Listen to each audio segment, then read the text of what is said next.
Burkhardt in the wind. Here's his 1-2 pitch. Breaking ball. Carino goes after it in the dirt. He breaks it. Catcher Cal Rowley fires it down to first and gets Carino by about half a step. It was close there, but it's still a strikeout, and that is the first out of the third. That brings up Connor Zitrar.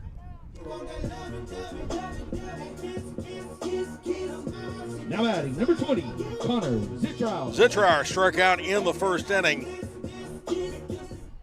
on a call that was hotly disputed by some fans. As I mentioned, Zitrar came into the game hitting .425. He's also got 7 home runs on the season. He's got some serious pop. Burkhardt gets the sign from Raleigh, goes into the wind. Here's his first pitch to Zitrar.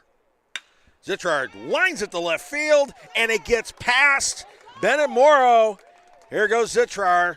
He churns into second base, so a stand-up double to left for Connor Zitrar. And the Vikings are in business here with 1 out in the bottom of the third inning. Now batting, number 14, Dustin Sherman. That brings up cleanup hitter Dustin Sherman. Sherman in the first walk, stole second, and then came home on Braden Hudson's 2-run double. Vikings trying to retake the lead here. Sherman with a good spot to do it. He'd like to trade places with Zitrar. Here's Burkhardt's first pitch to Sherman. A little bit outside, ball 1.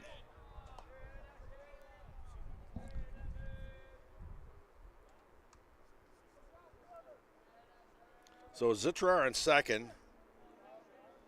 Zitrar, by the way, has 4 stolen bases on this season. Just to mention it. 1-0 pitch. Breaking ball outside in the dirt. Nice backhand stop by Raleigh. So it's a 2-0 count on Dustin Sherman. A good hitter's count here. You pick out something he likes.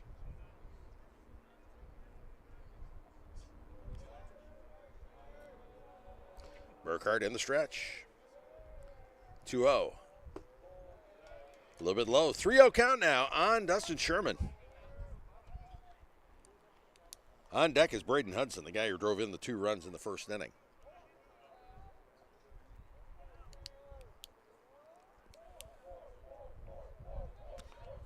Burkhardt's got to bring this one downtown. We'll see what happens.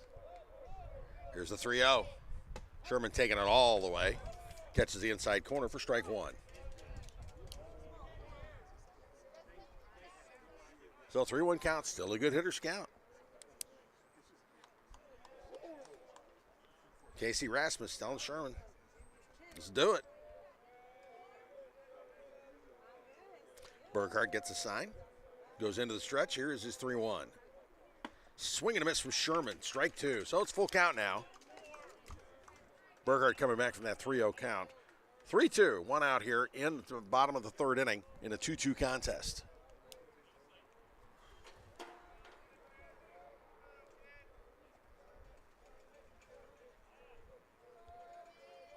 Here's the 3-2. Swung on, fouled off by Sherman into the trees.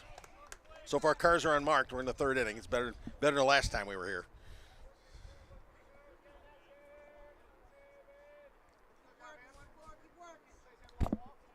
All right, count remains full. As the bells go, as we've hit the 6 o'clock mark here on the campus of St. Anne Pacelli High School and St. Anne Church, Catholic Church. The bells will be ringing for a while because they'll be ringing the hours as well after they're done with the 6 o'clock, chimes. All right. Burkhardt looking in again. And the 3-2 delivery. Sherman takes it. It catches right up at the letters. A breaking ball froze him. So strike 3. So now there are 2 outs here in the third inning. It brings up Braden Hudson, the senior catcher. Now batting, number 2, Braden Hudson. Huddy took care of business with some great situational hitting in the first inning, rolling that sharp grounder past a diving Blake Chupp at third base to bring in a pair of runs, giving him RBIs number 19 and 20 on the season. He would like to see if he could get 21 with Connor Zitrar on second base and 2 outs. First pitch to Hudson. Breaking ball, strike one.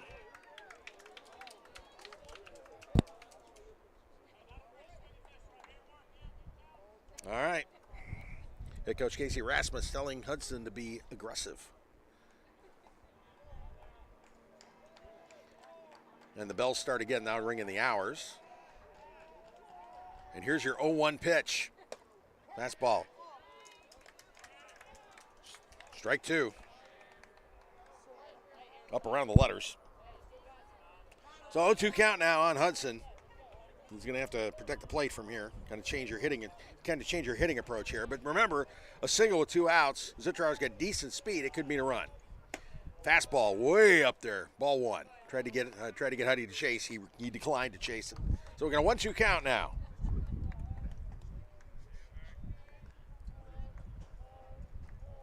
Burkhardt getting that sign, going into the stretch. The pitch. Curveball. A little bit outside. So the count now 2-2 on Braden Hudson.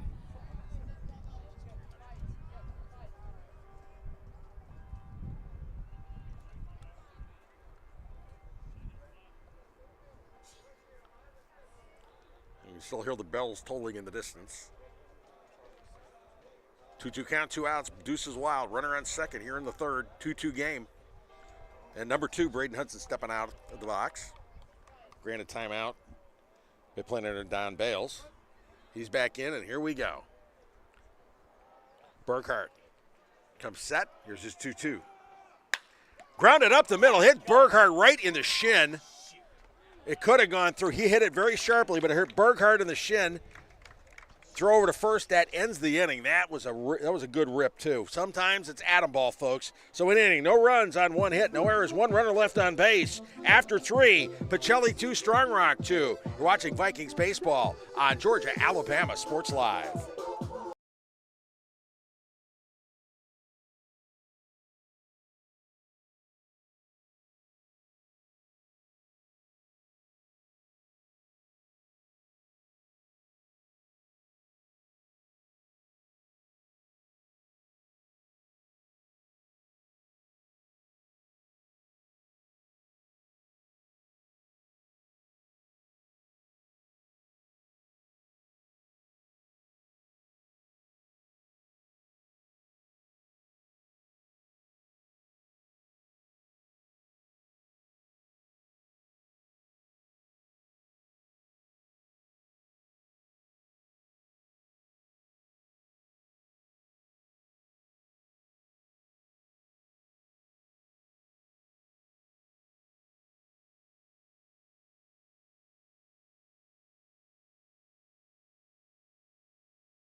All right, top of the 4th inning at Diamond Field. Strong Rock and Pacelli knotted up 2 apiece here in the top of the 4th. Strong Rock coming to the plate. It is 6-7-8 coming up.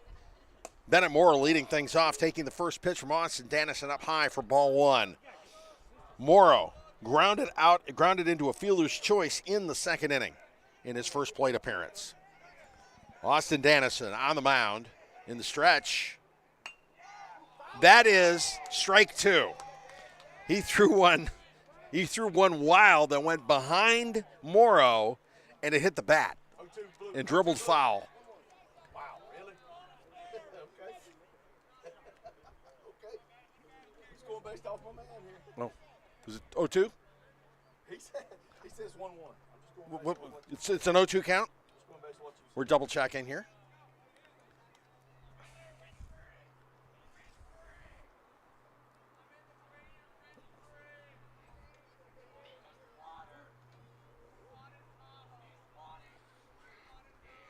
One from Dennison. inside. Ball 2.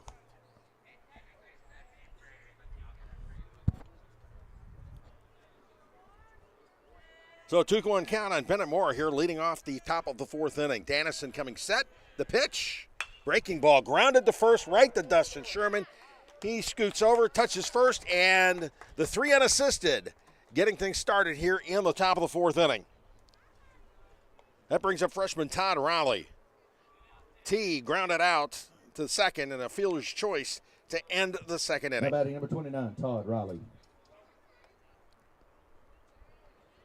He, of course, the younger brother of Mariners catcher Cal Raleigh, who's the premier defensive player in Major League Baseball right now.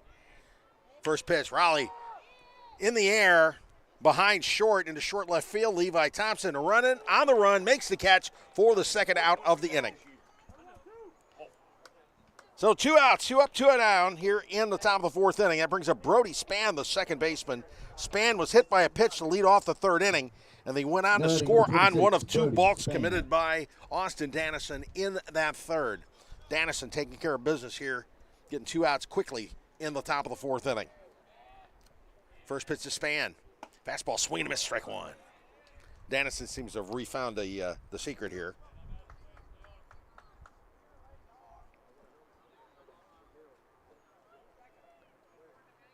This will be Dannison's 52nd pitch of the game. Breaking ball, strike 2. 0-2 count now on Brody Spann.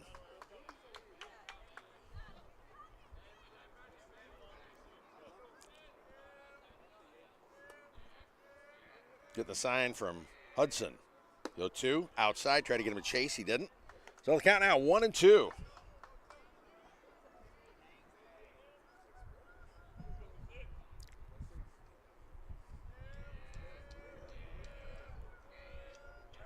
Here comes Dannison's 1-2 pitch. Breaking ball, strike 3 looking, and that is the inning.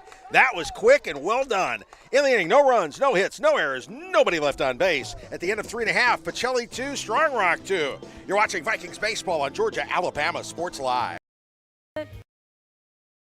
Pay some bills, and I can even open up a new account, all from my phone. And I can monitor all my accounts in one place, all on the go. I'm always on the go. But with the Kinetic Credit Union app, Kinetic is always with me. The Kinetic mobile app is virtual banking at its best.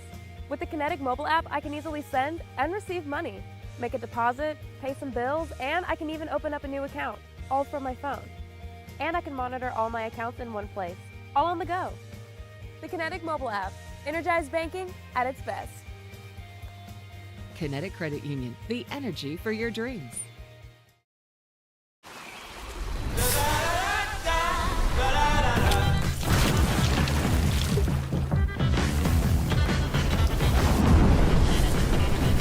Refresh your senses with a kick of citrus.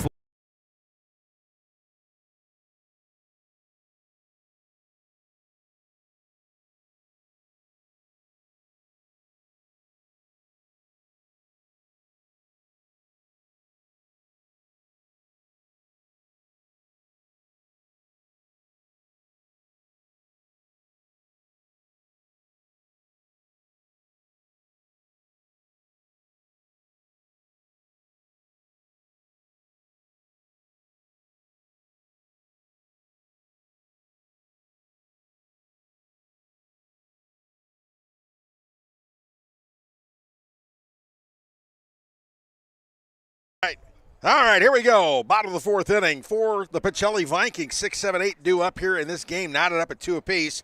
Leading things off, Levi Thompson. Leading off for the Vikings in the bottom of the 4th, number 18, Levi Thompson. He struck out to end the 1st inning. He's got a couple of really nice defensive plays out there in left field today. Looking for the first pitch from Burkhart. Fastball, strike 1. Burkhart has settled down. In fact, he's racked up 6 strikeouts on the 6 strikeouts through 3 innings. Here's his 0-1 to Thompson. Fastball fouled off to the right side. And so the count now 0-2 on sophomore Levi Thompson, left fielder. Trying to get something going here to lead off the 4th inning. 2-2 game. Something's got to break here. Here's Burkhardt's 0-2 pitch. Fastball up and outside. Try to get Thompson chase. He wouldn't. Count 1-2.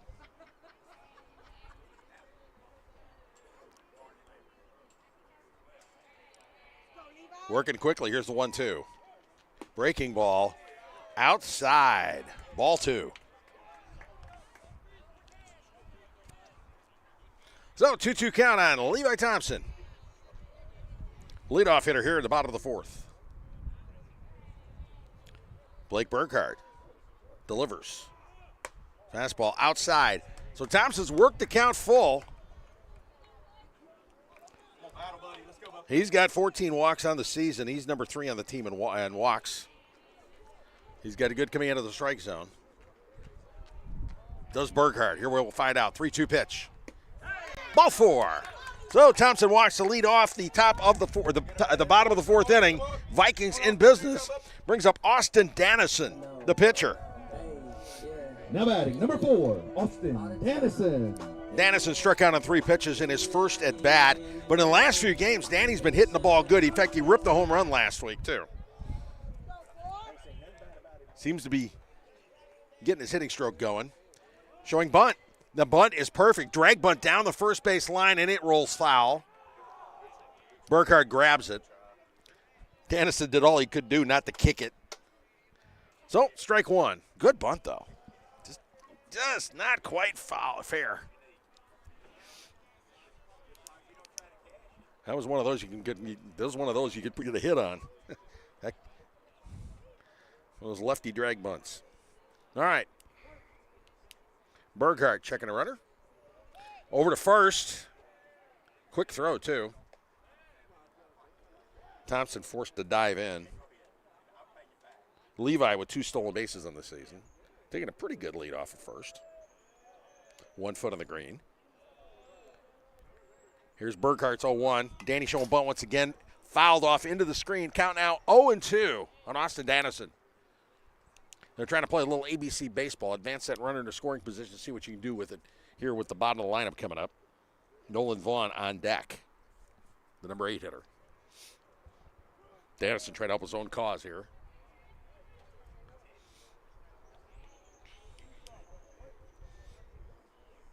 Burkhardt gets the sign. Checks the runner. Coming to the plate, 0-2. Dannison showing bunt again. He bunts it, pops it up. It is caught by the pitcher. Burkhardt over to first, chucks it into left field, but it doesn't go far enough to allow Thompson to go to second. Dannison sacrificed bunt, went straight up in the air. Burkhardt made a nice catch on it, and then Turner wheeled the throw to first. The throw was wild because he had to slide a little bit. He slid to make the catch because catcher Raleigh was coming out as well.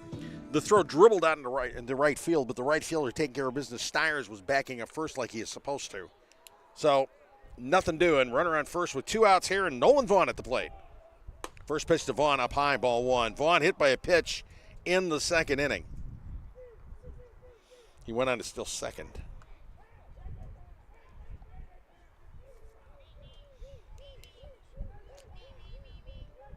The 1-0 from Burkhardt. Vaughn takes it outside, over the plate, strike 1. 1-1 count. Got Levi Thompson on first.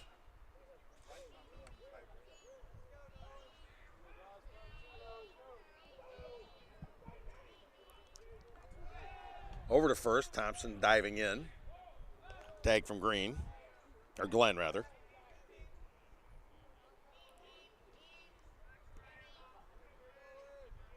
Burkhardt checks the runner. Looks like going to plate this time. 1-1 pitch. Showing bunt. Pulls it back. It's a ball. Snap throw down to first. Thompson slides in safely. So it's a 2-1 count now on Nolan Vaughn. One of the great advantages is distracting the pitcher. Get his mind off of what's going on. Get him worrying about the runner. Pay less attention to the hitter.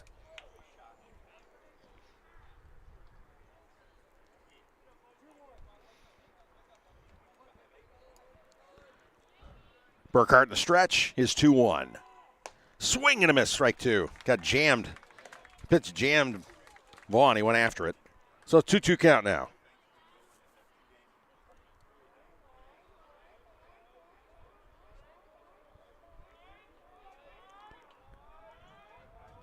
2-2 delivery. Up high, ball 3. So the count now full on Nolan Vaughn. Here with 1 out in the 4th. Vikings trying to get something going, trying to break this 2-2 tie.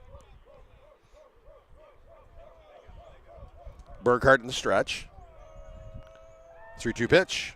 Outside, ball 4. Vaughn working to walk, so now we got runners on first and second with 1 out, and that brings up Merrick Miller. Miller flew out the left in his first at bat. That was back in the 2nd inning. First and second, 1 out. Got a runner in scoring position.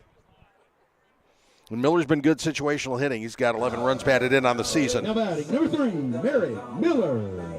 Miller's also worked 17 walks, leading the team. And time has been called. Head coach Todd Rowley strolling out to the mound to talk to Burkhart, trying to settle things down. Now the Vikings have got a really good opportunity to do something here. Get folks a little bit rattled here. First and second with a couple of walks. And after Miller, you got top of the lineup. So if Miller can get something going here, just get on somehow, like a walk, like he's done 17 times this season. And you got Jacob Velos following. Velos, of course, has got he singled and scored the first run of the ball game. So this is a good spot. The Vikings have their opportunity now to try to do something about this 2-2 tie.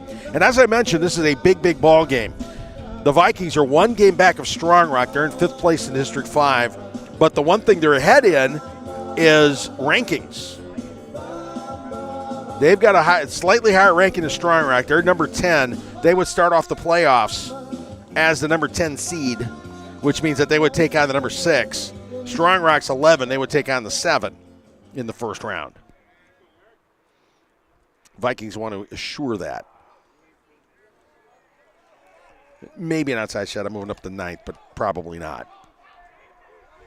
All right. We're ready to go. Pitcher steps off the rubber. Kind of doing a reset here.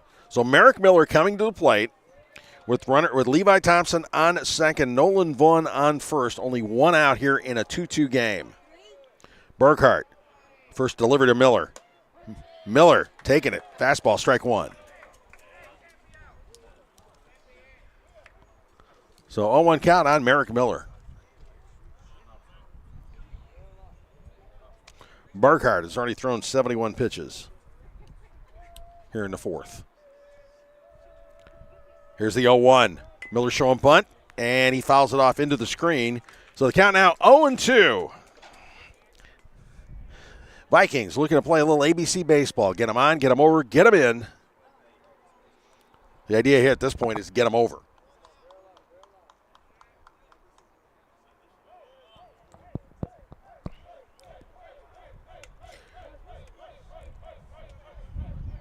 Burkhart looking to get the sign on the 0-2 pitch.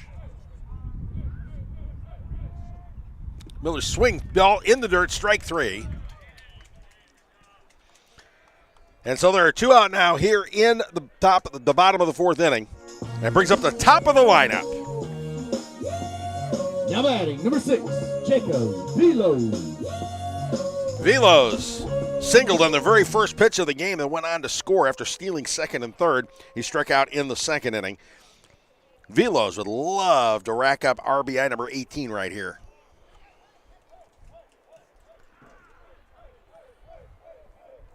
Burkhart goes into the stretch. And his first pitch to Velos. Velos driving it in the air to the right side. Second baseman Brody Spann under it, makes the catch, and that ends the inning. In the inning, no runs, no hits, no errors, 2 men left on base. After 4, Pacelli 2, Strong Rock 2. You're watching Vikings baseball on Georgia-Alabama Sports Live. Hi, my name is Griff Gordy, and here at Gordy Eye Care, we have been serving the Bi-City community for 17 years. As a former state championship quarterback, I love the fact that I can watch local high school athletics from the comfort of my own home. So it was a no-brainer to support Georgia-Alabama Sports Live and what they do for young athletes in our area. And without business like yourself, Gordy Eye Care, none of our coverage would be possible. To be able to cover the 16 different high schools, the local colleges, and professional teams. So we'd like to say thank you to you, Dr. Griff Gordy, and Gordy Eye Care for your support of Georgia Alabama Sports Live. And you can make an appointment today at Gordy Eye Care with the number 334-291-5125. Keep supporting Gordy Eye Care and keep watching Georgia Alabama Sports Live. Get ready to smile. It's Truck Month at Glenn Smith Chevrolet in Opelika. Choose from a huge selection of brand new full-size Chevrolet Silverados. Discounted up to $13,750 off. New 2025 Chevy Equinox, the compact SUV that features high-tech options and discounts up to $5,000 off. You can enjoy no payments until July. People from all over the USA save at Glenn Smith Chevrolet. Get ready to smile.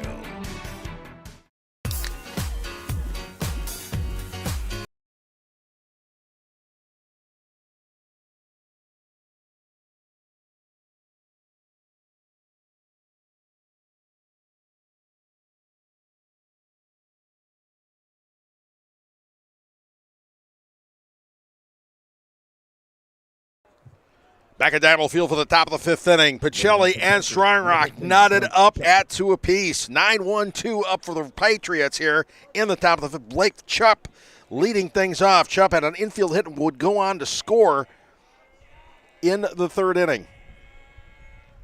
Dannison's first pitch to Chupp. Sharp grounder, one hopper to Zittrower. Zittrower over to Sherman, and just like that, one pitch, one out here in the top of the fifth inning. Dennis has been throwing a lot of ground balls today. That brings up the top of the lineup, and Andrew Reed. Now batting number 2, Andrew Reed. In the first, Reed flew out to left field. He got a lot of that one, but Levi Thompson with over-the-shoulder catch. And then in the third, a really good sacrifice bunt that helped set up the 2-run inning.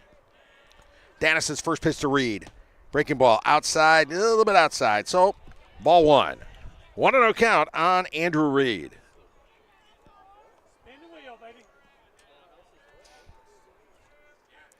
Dannison gets the sign, goes into the motion. Here's his 1-0.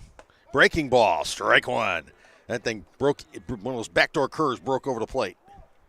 So 1-1 count now on Reed. Reed's a good hitter. I mean, he came into the game hitting .375. He leads the team with 30 runs scored. Next pitch. A little outside, ball 2. 2-1. I mean, one of your classic leadoff guys. He's got 14 stolen bases, scored 30 runs, lots of hits. Good on-base percentage, 447 coming in. Here's the 2-1 from Dannison. A little bit outside, 3-1 count. That was a good hitter's count now. One out here in the top of the fifth inning.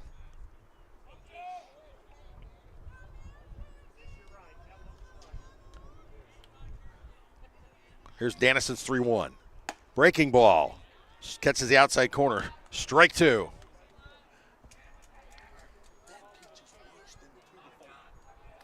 All right, so full count now. Here's Danny's pitch. Swung on, dribbler toward the mound. Dannison gets it, whirls, throws to first, and gets him by half a step. Good play by Dannison. Good fielding there. It went to his right. It went to his right side. The left-hander scooped it and basically whirled around and threw a strike to Dustin Sherman over first. Got the runner by half a step. Number 5, Jackson Glenn. So with 2 outs, the number 2 hitter coming up, Jackson Glenn. Glenn singled in the first inning, got erased on a double play grounder. He also got hit by a pitch in the third. Dannison's first delivery to Glenn, fouled off into the screen, strike 1. Dannison seeming to get things back under control here. Got a little shaky in the third inning, but other than that, he's been solid. Comes set, the pitch. And that's called ball 1. So 1-1 count on Jackson Glenn.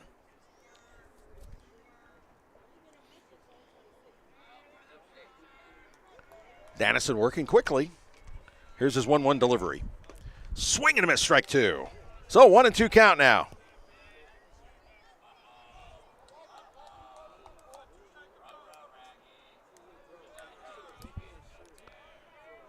The 1-2. Swing and a miss. Strike 3, and that ends the inning. No runs, no hits, no errors, nobody left on. At the end of 4 1/2, Pacelli 2, Strong Rock 2. You're watching Vikings baseball on Georgia, Alabama Sports Live.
All right, back here for the bottom of the 5th inning. The Pacelli Vikings knotted up 2-2 with the Strong Rock Patriots in a big District 5 showdown.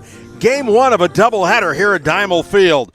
For the Vikings here in the bottom of the 5th, you got the 2-3-4 hitters coming up. Cam Carino coming to the plate first. Cam flew out the left in the first and struck out in the third. First pitch from Berghardt. Carino swinging a miss on the breaking pitch, strike 1. Vikings looking to get the first runner out and see what they can do from there. The 2 runs came in the first inning on a 2-run single by Braden Hudson. Here's Berghardt's pitch. Breaking ball outside. Carino declined to chase that one, so the count now 1-1. Cam's been one of the more solid hitters the Vikings have had all season long, coming into the game hitting just under 300. Here's the 1-1. Swung ground ball through the hole. It's short for the base hit. Carino singles to left field. Leadoff man gets on. The Vikings are in business here in the bottom of the 5th inning. That brings up third baseman Connor Zitrauer. Now batting, number 20, Connor Zitrauer. Zitrauer struck out in the first, and then in the third, ripped a double. That double his 10th of the season. Unfortunately, couldn't get past second. He's going to see what he can do about getting Cam past first base. Carino taking a good, solid lead off. He has got 14 stolen bases, leads the team. First pitch to Zitrauer. Zitrauer showing bunt, fouls it off, strike 1. The breaking pitch caught him unawares, and it just kind of dipped out on him, and he wound up fouling it into the screen. So 0-1 count on Connor Zitrauer. Station-to-station baseball is what's going to work here because he's got a couple of pitchers that are pitching pretty good ball games here. A 2-2 contest. Vikings with just 4 hits. Strong Rock with just 3. And we're in the 5th. No errors so far either.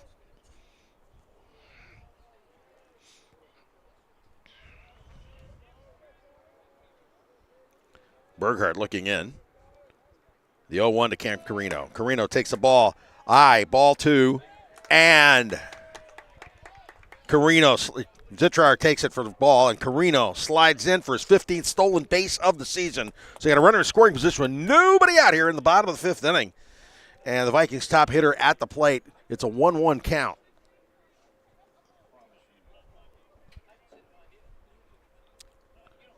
Raleigh and Berghardt having a little conference on the mound, getting on the same page here. Big chance of the Vikings. The Vikings have left runners on base every single inning. One in the first, one in the second, one in the third, two in the fourth. Let's see if they can do something about this one runner on second base here in the fifth. Burkhart in the stretch, the 1-1. Zitrar driving it high and deep to left, but it's foul. Over and past the football press box. If he'd straightened that thing out, that thing was gone. Remember, he's got 7 home runs on the season, leads the team. His 28 RBI also lead the team. So count 1-2. The delivery up. Burkhart stepping off the back of the mound. Looking Carino back to second. Does not throw. Carino really wasn't that far off the base. He's got a good solid lead now, but he's still on the tan. Here's Burkhart's 1-2. Zitrar, sharp grounder to short. So it's a 6-3 putout. Carino went to second. He was thinking about tagging second and heading to third, but he slipped on the way in. So runner remains on second here with 1 out, bringing up cleanup hitter Dustin Sherman. Sherman walked and scored. Sherman walked and scored in the first inning and then struck out looking in the third. Runner on second, 1 out in a 2-2 contest. Time for some situational hitting. Sherman coming into the game with 6 runs batted in, a .326 batting average. He's got 2 doubles. The third one would look pretty good here. And the throw down to second. Carino slides in safely. Burkhart's toss was a little bit to the right of second base. Brody Span had to reach for it. He was still able to put a tag on Carino, but it wasn't even close.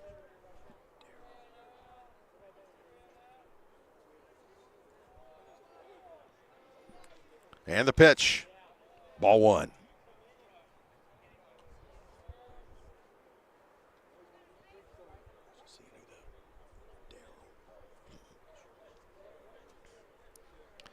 All right, 1-0 count on Dustin Sherman. Stretch and a pitch. Sherman up in the air, back toward the church. Not quite that far. Just went over our heads, not by much. So, count now 1-1.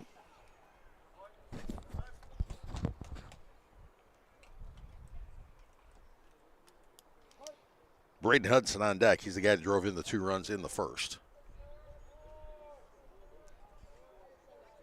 Burkhart in the stretch. Here's his 1-1 delivery. Swing and a miss, strike 2. Breaking ball. A good breaking pitch. Dropped off the table. So the count now 1-2 on Dustin Sherman. Cam Carino leading off second. Taking a healthy lead, and they're very much aware of him. Second baseman shading but moving back. And Burkhart whirls. No throw. Split attention. Let's see if Sherman can take advantage of that. Burkhart stretch the 1-2. Sherman swing and a miss on the curveball. So strike 3 and the second out of the inning. That brings up Braden Hudson. Huddy with a 2-run single in the first, and he grounded. Well, it wasn't a ground out. It was more like a sharply hit shot right back to the mound that caught Burkhart in the shin. Burkhart knocked it down. This is one of those atom ball things. Usually when you get those shots right at people, eventually it all evens out and you get one of those what the famed and fictional Crash Davis called a ground ball with eyes. We'll see what happens here now. First pitch from Burkhart to Hudson. A little bit low, ball 1. So 1 on count here on Braden Hudson, the senior. Bottom 5, 2-2 ball game. Lead run sitting on second base. A hit should mean a run. Carino's got great speed, which he just demonstrated with his 15th stolen base a few moments ago. The pitch. Curveball. Huddy, big swing. Strike 1. 1-1 count. Swung on the heels on that one.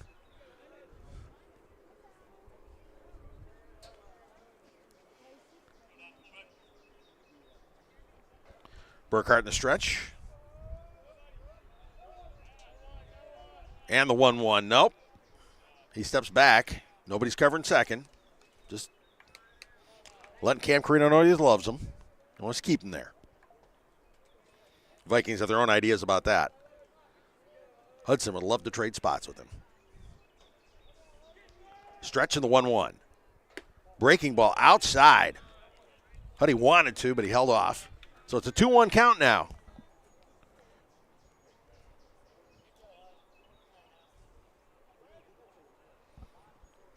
A 21st ribby in the year would be nice. Burkhart getting the sign from Raleigh. Here's the 2-1.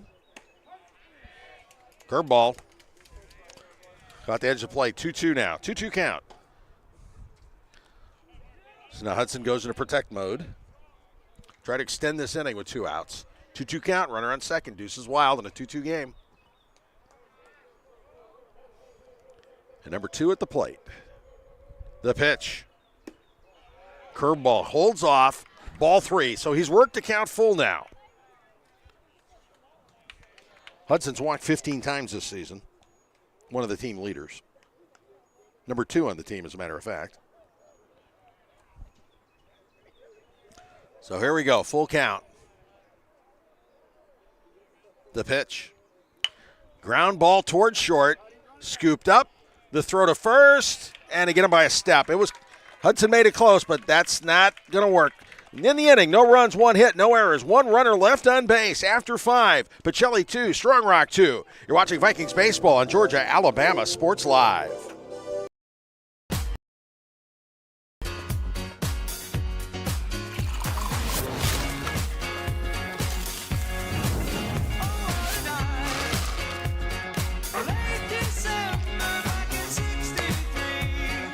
Get your grills out this summer with Pepsi, the official beverage of Grills Night Out. My name is Sergeant Jason Swells, and this is my CVCC story. Class sizes were not too large. The professors in each class had time to talk. It was almost like a one-on-one experience.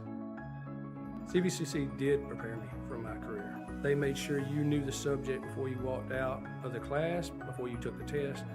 They dedicated 100% of themselves to it. I could say for anybody who's deciding or thinking about going into criminal justice, CVCC has got my vote all day long because they're on top of their game. Even though I'm away at college, Kinetic Credit Union is still the best way for me to stay connected here and at home. With the Kinetic mobile app, I have control of my accounts wherever I go. I can easily transfer money between internal and external accounts, get money faster by setting up recurring transfers, and I can find the nearest ATM or branch right from my phone. Plus, I can add my Kinetic cards to my phone's digital wallet and enjoy quick, secure, contactless payments. By the way, Mom, I need some more money. Kinetic Credit Union, the energy for your dreams. Here they come. Truckloads of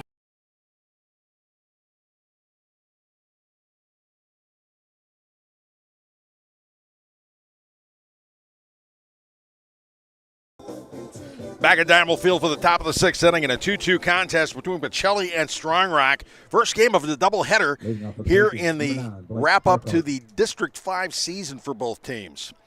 It'll be 3-4-5 due up for the Patriots. Blake Burkhart coming to the plate to get things started here in the 6th. First pitch from Dannison. Strike 1. Burkhart grounded into a double play in the first and hit a sacrifice fly in the third that drove in the second and tying run in the 3rd inning. Dannison's 0-1. Curveball. Catches a corner. Strike 2. 0-2. Dannison's been right on target. He's averaging 15 pitches an inning, which is 13 pitches an inning, which is really where you want to be. 0-2 pitch. Ground ball through the hole on the right side. Ground ball to Merrick Miller. Merrick Miller scoops it up, but there's going to be no chance to throw to first. So Burkhart singles to right field to lead off the top of the 6th inning. Now batting, number 45, Jordan Jones. Cleanup hitter Jordan Jones is due up, and with a runner on first, Strong Rock with a chance to do something about this 2-2 tie. Jones has struck out and walked in his 2 plate appearances. Dannison's first pitch to Jones. In the dirt. Hudson thrown to second, but the runner's in safely. So the wild pitch puts a runner in scoring position here with nobody out in the top of the 6th inning. Time to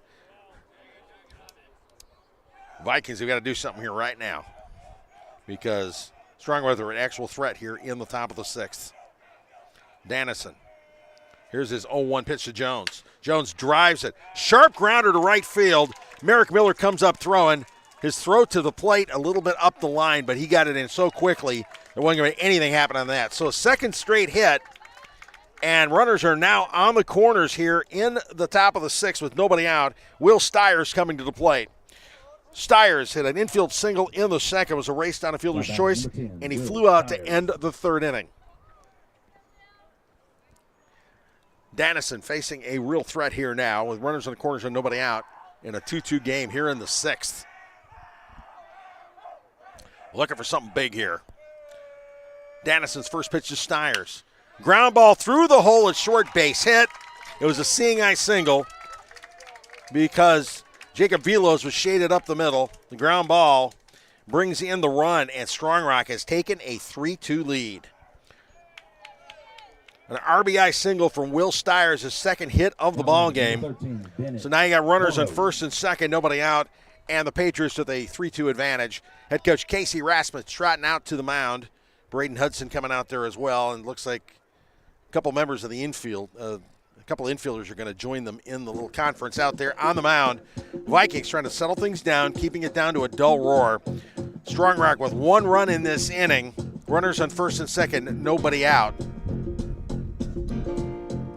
The idea now, I think, is try to get them to roll a double play. There have been a lot of good solid ground balls.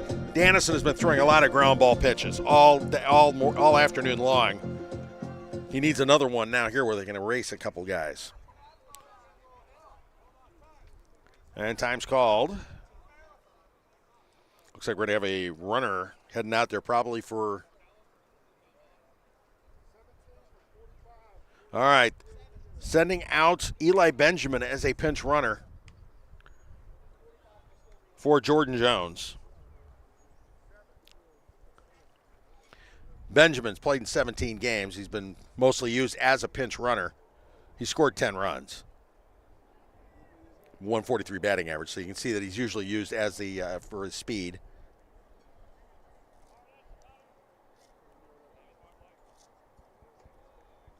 Head coach Todd Rowley indicating that Jordan Jones will go back in as DH. He'll be re-entered into the game. They're putting Benjamin out there for his speed. Jones is not a speed merchant. Benjamin can run. He's got 6 stolen bases on the year. So here we go. Nobody out. 1st and 2nd. Bennett Morrow coming to the plate. He grounded out in a fielder's choice, and he grounded to 1st. First pitch shows bunt, fouls it into the screen for strike 1.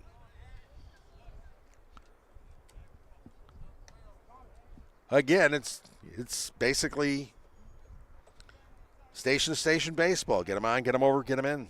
Strong Rock's already gotten 1 in. They'd like to get in more because a 1-run lead is still a little tight. Vikings trying to keep it that way because 1-run lead's a little tight. Second pitch outside, ball 1. 1-1 count on Bennett Morrow, the left fielder. Now, Eli Benjamin at 2nd, as I mentioned, has got 6 stolen bases. At 1st is Will Stiers. Stiers has got 5. They're not necessarily going to steal, but they both got good speed. Here's the 1-1, showing bunt. Morrow bunts it back to the pitcher. Dennison goes to 3rd, and he gets the run. No, he's ruled safe. Dennison scooped up the sacrifice bunt. Went to 3rd, and it was late. Benjamin safe. So the bases are now loaded with nobody out. 1 run in. Now batting number 29, Todd Raleigh. And that brings in T. Raleigh, the freshman catcher, who was hit into a fielder's choice and flown out to left field.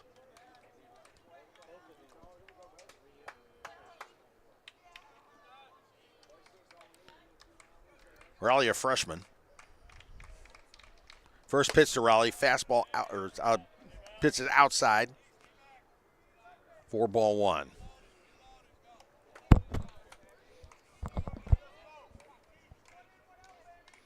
Vikings trying to shut this down before it gets bad.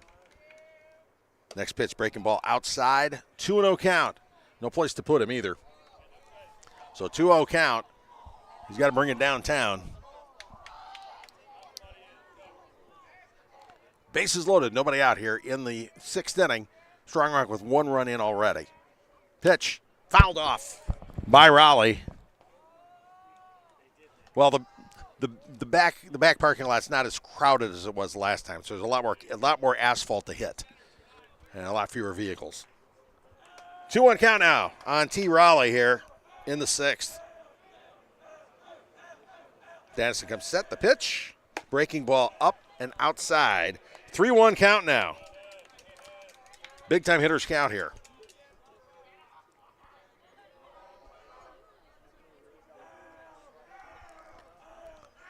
Dennison's got to come in with this one.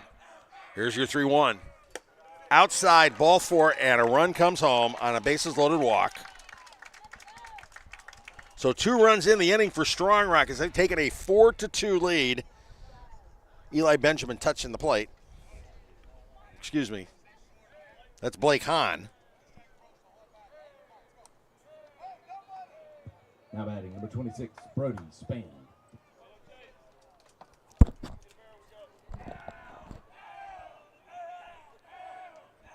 And Brody Span comes to the plate. Span has been hit by a pitch and scored, and he struck out. First pitch outside, ball 1. That was Dennison's 80th pitch of the game.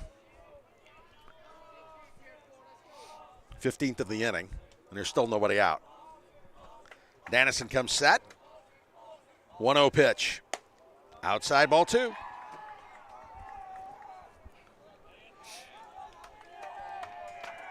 Again, bases loaded. There's no place to put them.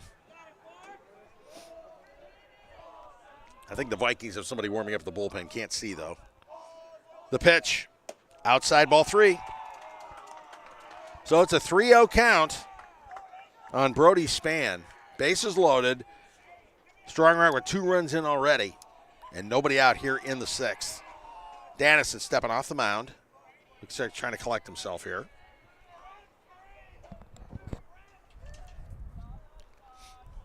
Shortstop Jacob Vila is coming in to talk to Dennison to settle him down. Slow things down just a little bit.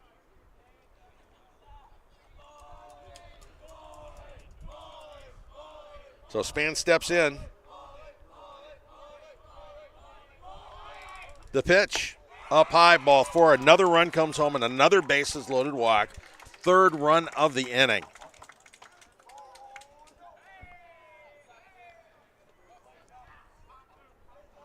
And time's called.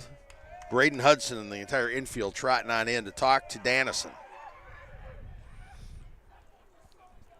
Again, I cannot see if somebody's warming up the bullpen for the Vikings. I assume somebody is getting loose.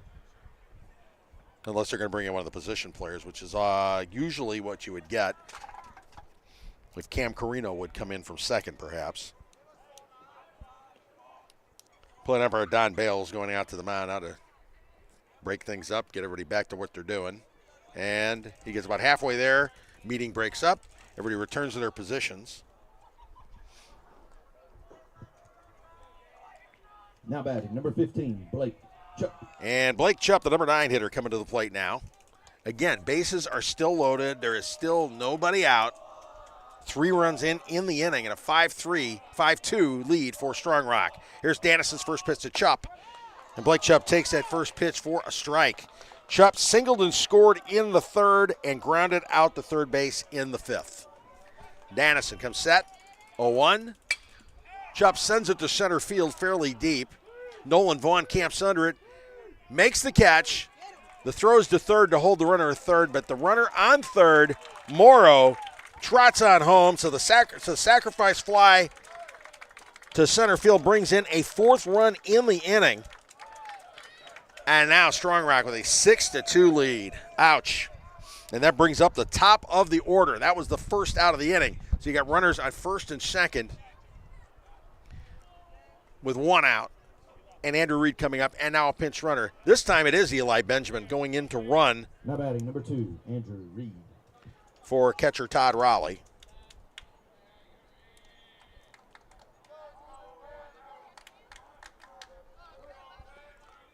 As a courtesy runner. Dannison getting the sign from Hudson. Comes set. Here's the pitch. Strike one. Reed is flown out the left. He had a sacrifice bunt that helped set up the 2-run inning in the third, and he grounded back to the pitcher in the fifth. 0-1. Ground ball toward third. Zittrauer tags the runner over to first. Did he get him? Nope, he is ruled safe. But Zittrauer tagging the runner coming on in.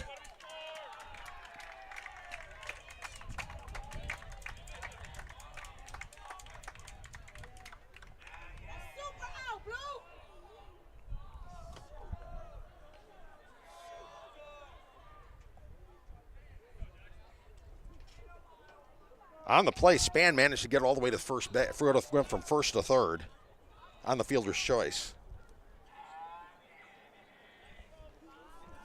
Trying to figure out how that one happened.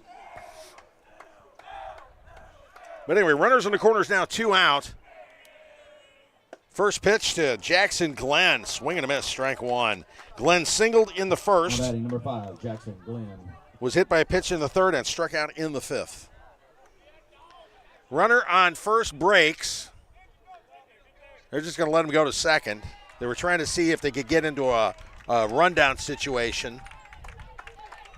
Dannison declined. So the runner on second and third with 2 outs.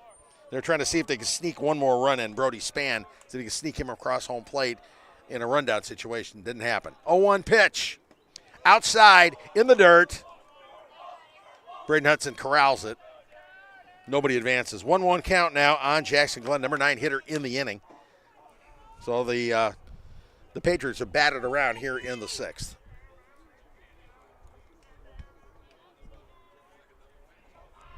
Dannison comes set. Here's his 1-1 delivery. In the dirt, ball 2. 2-1 count now on Jackson Glenn.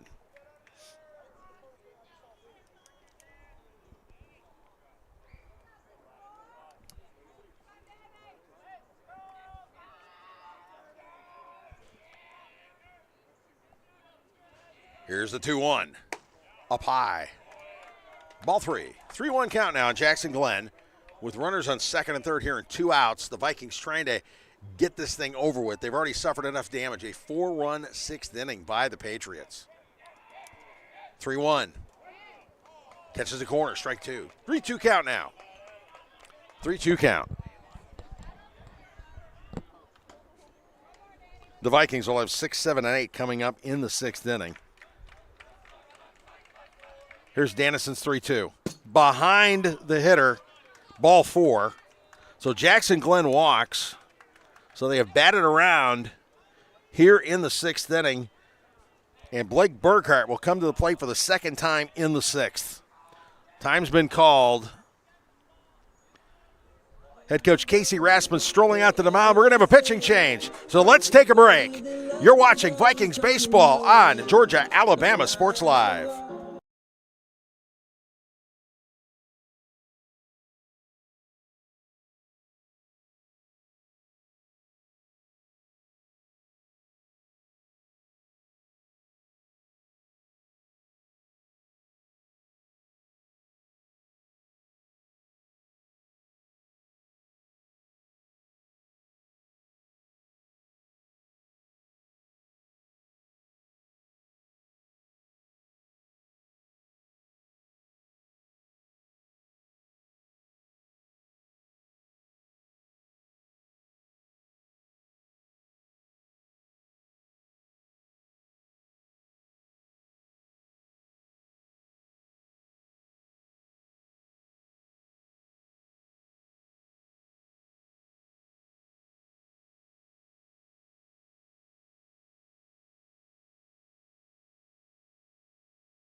All right, back at Diamond Field where the pitching change has happened. Hunter Hall is coming in for the Vikings, the senior making his 10th appearance on the season.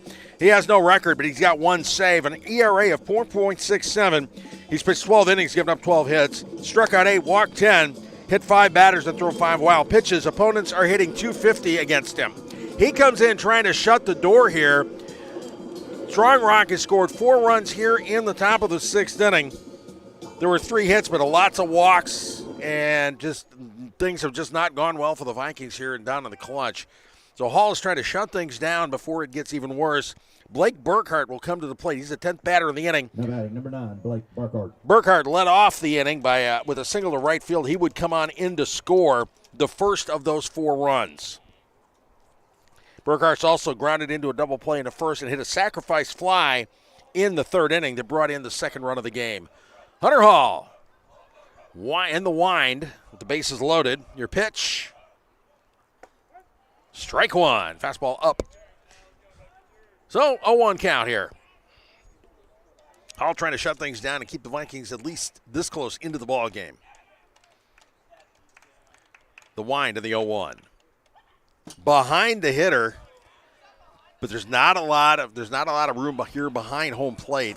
It hits the screen, went right back to catcher Braden Hudson, and there really is not much of a chance for runners to advance on pitches like that unless the ball takes a real big carom. So 1-1 count. Hall winds the batter run, tries to steal home.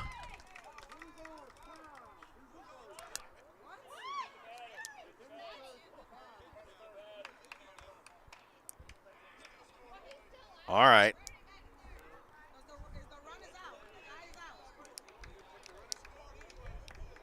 I'm trying to figure out what the call was. Catcher's interference, perhaps. I'm still trying to figure that one out. The runner's been awarded first, and the steal of home, he was called safe. Braden Hudson tried to lay down the tag. Couldn't tell if he slid in or not. The hitter was still in the box. It may have been catcher's interference. We'll have to see what the call is on that one. Nope. It was ruled as a hit by pitch. So a run comes in on the hit by pitch. First pitch to Blake Hahn, who went in to run for Jones and is staying in the game. The DH has been erased. Hahn started the game in center field. He was the guy being DH for. First pitch, ball 1. Next pitch outside, ball 2. So 2-0 count. So to get that straight, Burkhart was hit by the pitch. And that allowed another run to score. So it's 5 runs here in the inning. 2 outs, bases still loaded. Hunter Hall. 2-0 pitch to Hahn. And Blake Hahn takes it for ball 3.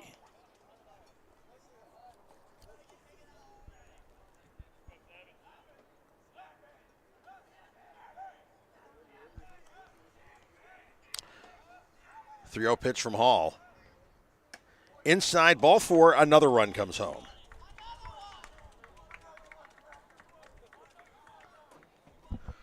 So it's 6 runs here in the top of the 6th inning. 11 batters have come to the plate. Head coach Casey Rassman coming out to the mound to talk things over with Hunter Hall. And there will be a pitching change, so we will come back. Let's take a break. You're watching Vikings baseball on Georgia, Alabama Sports Live.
All right, back at Diamond Field, Cam Carino coming in relief for the Vikings here in the sixth inning.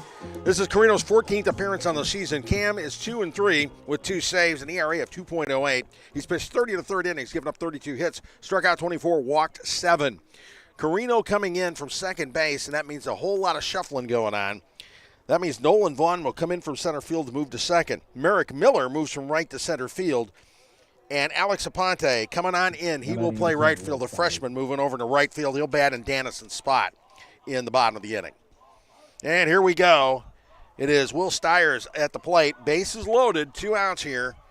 6 runs in already for Strong Rock. Carino's first pitch up high, ball 1. The Vikings are going to have to do some serious damage in the bottom of the inning here. They've only got 2 innings to catch up on this one. Cam stepping back off the rubber. And Braden Hudson trotting back out there. They're going to try to make sure they're all on the same page here. Again, 6 runs in this inning. The inning opened with 3 straight hits, and then after that, walks, a couple of fielder's choices, and a sacrifice fly. Bases loaded walks have been a killer here. Carino, the stretch. Here is his 1-0 delivery. Fastball. That's a strike. Strike 1. 1-1 count now on Will Stiers. Stiers singled in the second, flew out in the third, and earlier in the sixth hit a single to left field and drove in a run. Stiers driving it to left. Levi Thompson underneath, making the catch, and that mercifully ends the inning. But in the inning, 6 runs on 3 hits. There were no errors. 3 runners left on base. After 5 1/2 innings, it's Strong Rock 8, Pacelli 2. You're watching Vikings baseball on Georgia Alabama Sports Live.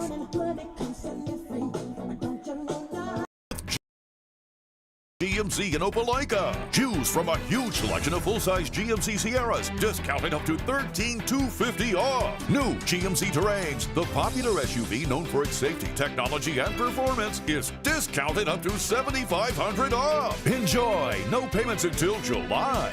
People from all over the USA save at Len Smith GMC in Opelika. Get ready to smile. My name is Quinteria Perry, and this is my CVCC story. I've graduated from CVCC with my associates in medical assistant, and I received my certification from CVCC. The training that I got from CVC and being prepared to come and do clinicals helped tremendously. I started looking at scholarships, and the Ambassador Scholarship was interesting to me because you did an event to earn your scholarship and you meet people. I would recommend CVCC to anyone that asks because of the scholarships, the teachers, the small stuff that you can't get at a university.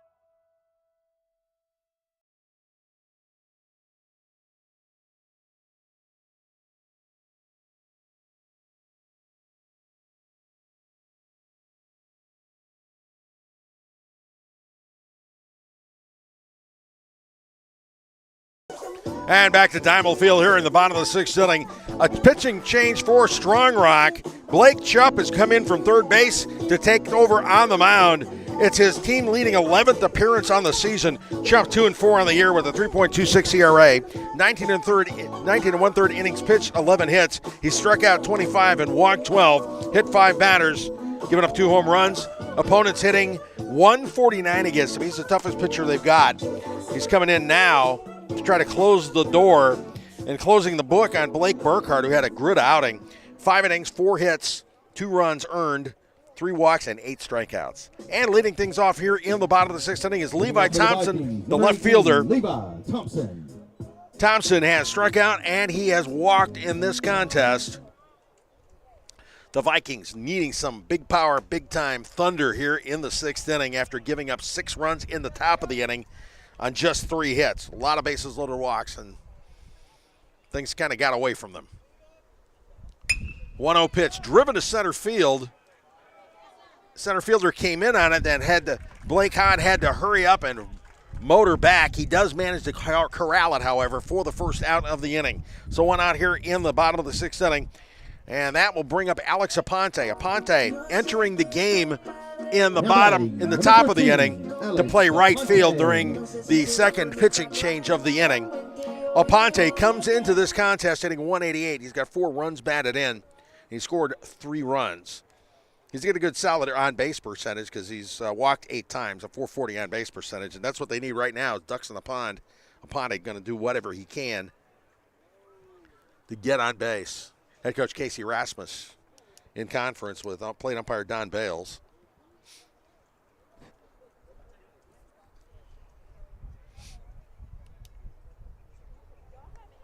Making sure everybody knows exactly what's going on. As I mentioned, Aponte came in the top of the 6th inning in the second of the pitching changes, taking over in right field while everybody shifted around as Cam Carino came in from second base to pitch. Burkhart looks like he's going to, or excuse me, not Burkhart, but Chupp was winding up ready to go, but the plate umpire wasn't behind the plate. All right, take 2. Here's Chupp's first pitch to Aponte. In the dirt, ball 1. Aponte, the freshman, didn't play much the first part of the season. Recently, he's been getting a little more playing time and making the most of it. Chupp winds, and here's his 1-0. Aponte, ground ball towards short, scooped up the throw to first base, gets him by a step. Good hustle by Aponte, but out number 2. And that brings up Nolan Vaughn, who's moved from center field to second base. Vaughn's gotten on base both times he's come to the plate. He got hit by a pitch. Got hit by a pitch and stole second in the second inning, and then he walked in the 4th. Vikings, 2 outs here in the 6th. They're down 6. They got to get something going. They need some thunder now.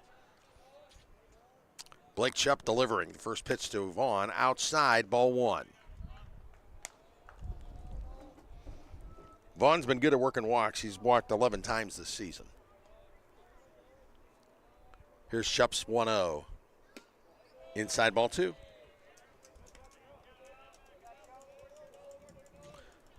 Vaughn can afford to be picky here. 2-0 is a good hitter's count.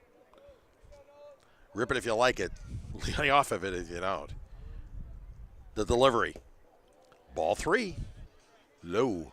So 3-0 count now on Nolan Vaughn, who's trying to get on base and get something started here with 2 outs.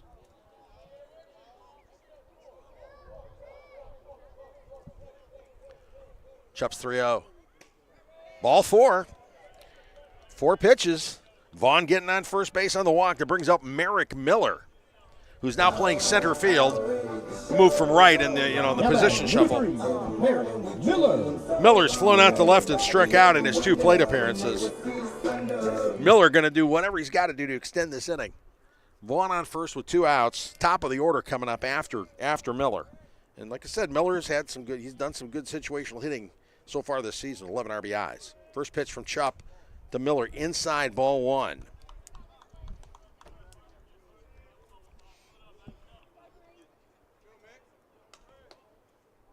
Miller, one of those guys who's worked a lot of walks, 17 leading the team. Here's the 1-0. Ground ball right side. The first baseman kicks it over to first. The throw is dropped by the pitcher. And so the inning is extended.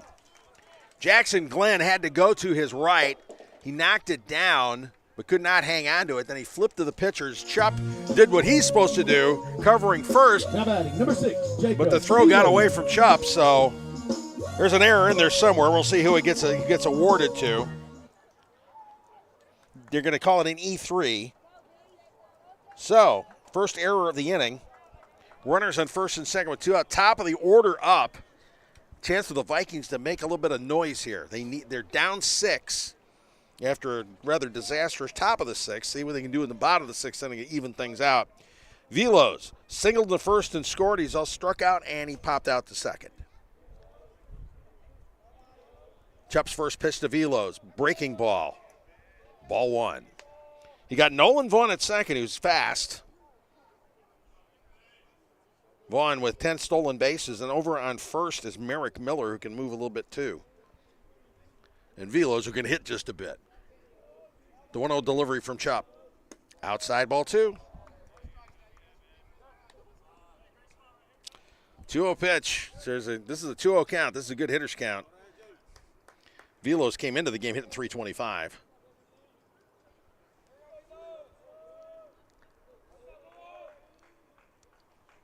Here's Chups 2-0. Outs. He caught the corner. 2-1 count.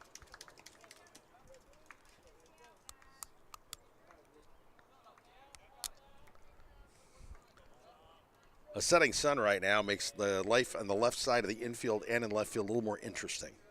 All right, Blake Chupp, his 2-1 delivery. Velos driving it to center field. Hahn making the catch, and that is it. He got good wood on it, but it was at somebody. In the inning, no runs, no hits, 1 error, 2 runners left on base. At the end of 6, Strong Rock 8, Pacelli 2. You're watching Vikings baseball on Georgia, Alabama Sports Live.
All right, back to Diamond Field for the top of the 7th inning. Pacelli down 6 runs, 8-2. A pitching change. Now coming into pitch is Nathan Boatner, the junior.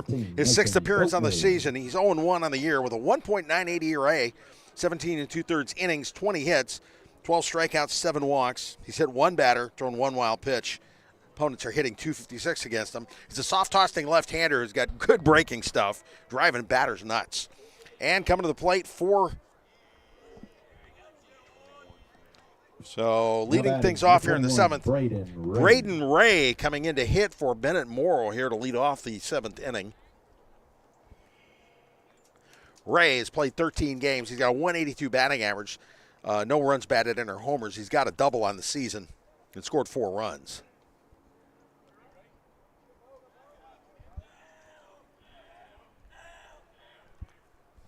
And we get set now as Nathan Boatner gets ready to throw his first pitch of the night. Again, gets the sign. Catches the corner, strike 1. So 0-1 count now on Braden Ray, the sophomore, hitting for Bennett Morrow. The 0-1. Fouled off the mask of Braden Hudson. That'll clear your sinuses. Foul tips off the mask don't feel good. I can speak to that one from way back in the day, back when the earth was cooling and dinosaurs roamed.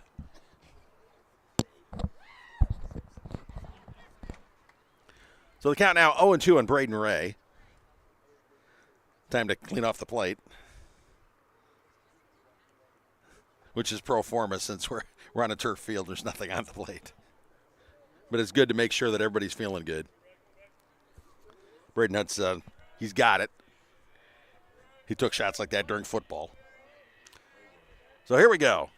Boatner gets the sign and his 0-2 delivery.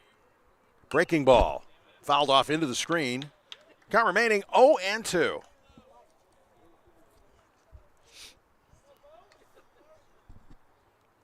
Vikings trying to get in and out of this as quickly as possible, seeing what they can stack up in the bottom of the inning. In the bottom of the inning, and it's going to be 2-3-4 getting things started, and it better go more than that. Boatner's pitch. Breaking ball up and outside. So count now 1-2 on Braden Ray. Boatner gets the sign from Hudson. 1-2 pitch. Breaking pitch. Backdoor curve. Strike three looking. And so the first out of the inning here in the top of the sixth inning. And we got another pinch hitter.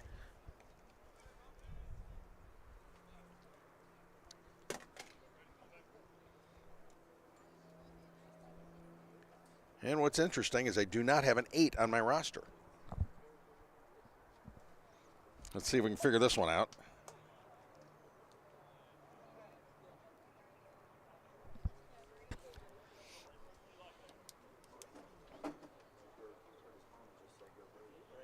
Brady. This could be number 8, Brady Crow. All right, Brady Crow's number 11 on my roster. Brady Crow will be pinch hitting here for catcher Todd Raleigh. Crow, strike one. This is his fourth appearance on the season. He's 0 for 2 on the year. He's been used. He's 0-1. He's scored a run. He's a walk and a strikeout. Here's Boatner's 0-1. Strike two.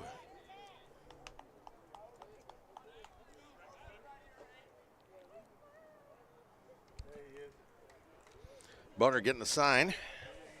The 0-2 delivery. Outside, ball one. So 1-2 count. Boatner coming in to kind of get through this inning. See what we can do about getting the Vikings set up for a big-time comeback. Here's the pitch. Outside, ball two. 2-2 count. One out here in the top of the seventh inning.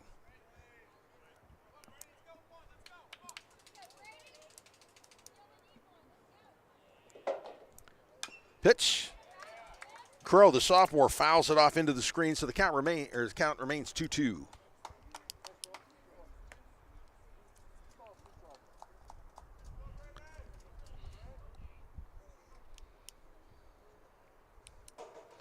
Sun's starting to set here now, and this is game one. Of course, we got another game to follow here at Dimel Field. 2-2 pitch. Fouled off into the screen. Crow stays alive here. 2-2 count.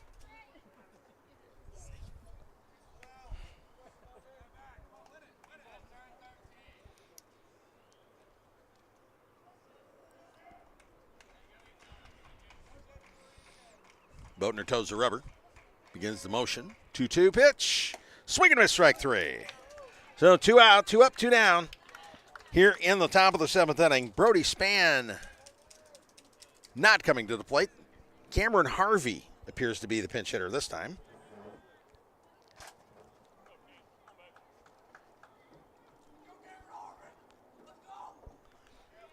Harvey making his 5th appearance on the season. And Harvey's had a pretty good year. He's actually 3 for 4 on the season.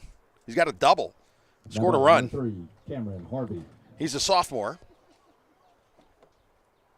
I mean, you're 3 for 4 on the year. That's pretty solid. Got a double, which means a slugging percentage of 1 is pretty solid. And a 750 batting average. And as I mentioned, he is a sophomore. Hitting for Brody Spann, the second baseman.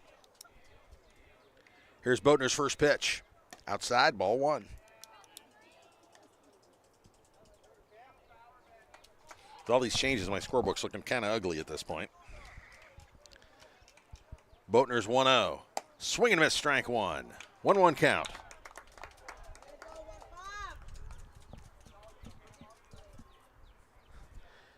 Lefties like Boatner are tough to handle because sometimes you hide the ball really well. And he's got a lot of movement on his pitches. Next pitch, curveball up high, ball 2. 2-1 count here on Cameron Harvey. Again, Strong Rock holding an 8-2 lead here in the top of the 7th. Here's Boatner's pitch. Outside ball 3. 3-1 count now.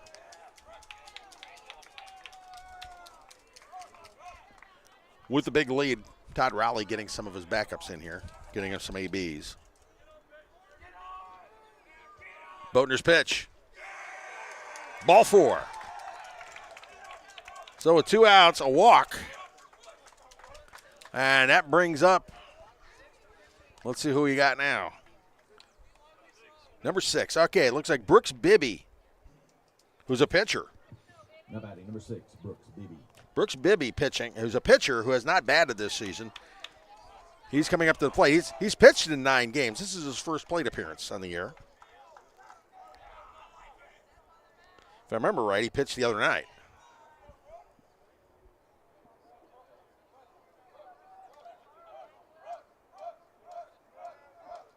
In fact, Bibby was the starter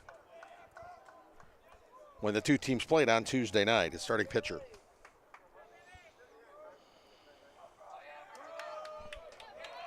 Boatner out of the stretch. First pitch inside, ball 1. Cameron Harvey on first with 2 outs. Brooks Bibby at the plate. The Vikings just trying to get this thing done, and so they get to the bottom of the 7th and see if they can pull off the big comeback. Next pitch hits Bibby. So a hit by pitch. So now there are 2 runners on with 2 outs, and the top of the lineup coming up in Andrew Reed. Now batting, number 2, Andrew Reed. Reed flew out, had a sacrifice bunt, grounded out to the pitcher, and then hit into a fielder's choice that earned him an RBI. Or no, excuse me, he hit into a fielder's choice. It was a tag out, but he would later go on to score during the string of walks and hit by pitches in the 6th inning. Here's Boatner's first pitch.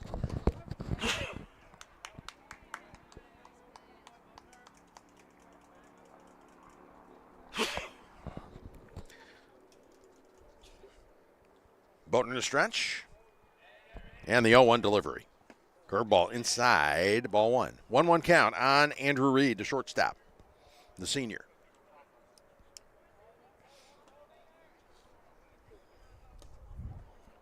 Shadows lengthening now here at Nimel Field as the sun begins to set behind the trees. Next pitch, curveball, strike 2. So 1-2 count on Andrew Reed.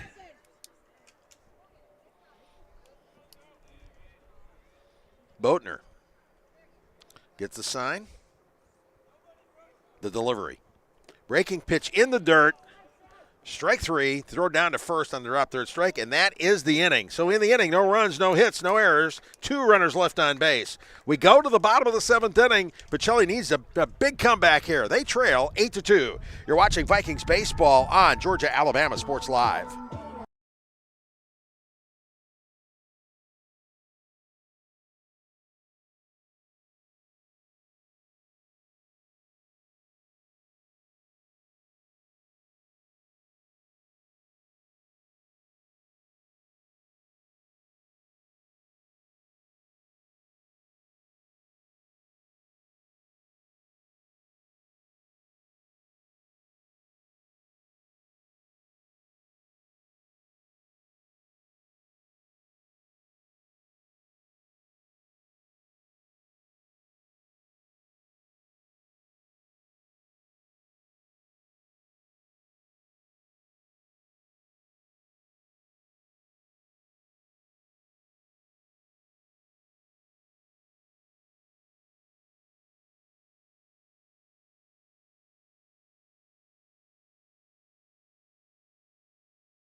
Back to Diamond Field for the bottom of the 7th inning. Now or nothing for the Pacelli Vikings, trailing by a score of 8-2 after Strong Rock's 6-run explosion in the 6th inning.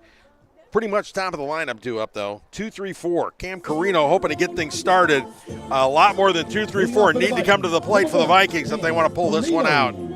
Carino on the day. Flew out to left, struck out, and hit a single in the 5th inning. Blake Chupp on the mound. His first pitch to Carino. On the corner, strike one. 0-1 count on the sophomore second baseman who pitched briefly in the 6th inning, got one batter, got the final out of the inning. Here's Chupp's 0-1. Breaking ball, Carino reaches out, pops it up, and it's the pitcher, Chupp, who hauls it in, and that's 1 out. All right, it brings up Connor Zittrauer. Zittrauer, 1 for 3 on the day, struck out in the 1st, doubled in the 3rd, and grounded out in the 5th inning. Number 20, Connor Zittrauer.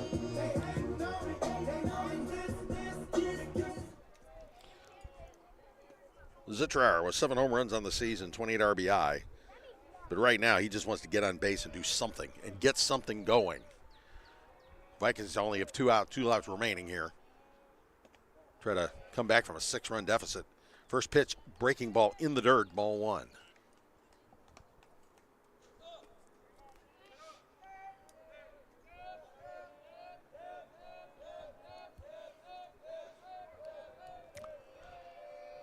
Chupp winds, here's your 1-0.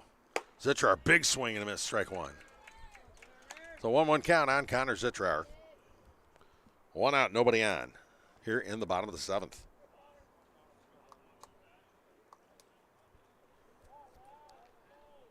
Chupp now pitching on the stretch.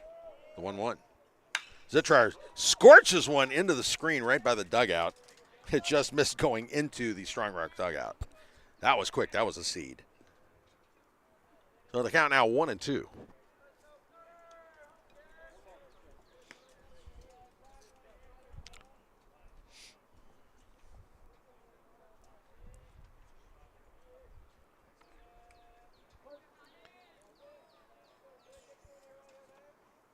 Chupp comes set. The 1-2 delivery. Zittrauer zips it. One hopper right to the 3rd baseman, and Burkhart throws him out. 5-3, and that is out number 2. So the Vikings are down to their last out with cleanup hitter Dustin Sherman coming to the plate. Sherman has walked and scored in the 1st, then struck out in the 3rd and in the 5th inning. Now batting number 14, Dustin Sherman. Sherman doing what Sherman's the last hope here to keep things going. The Vikings trailing this one 8-2. Blake Chupp comes set. Here's his first pitch to Sherman. Fastball catches the corner, strike 1. 0-1 count now on Sherman. The sun has gone behind the clouds, and the field is now entirely in shadow. Here's the 0-1. Breaking ball way up there. Ball 1. So 1-1 count on Dustin Sherman. Here with 2 outs in the 7th. The delivery. Breaking ball. Catches the corner. 1-2 count now. Down at last strike.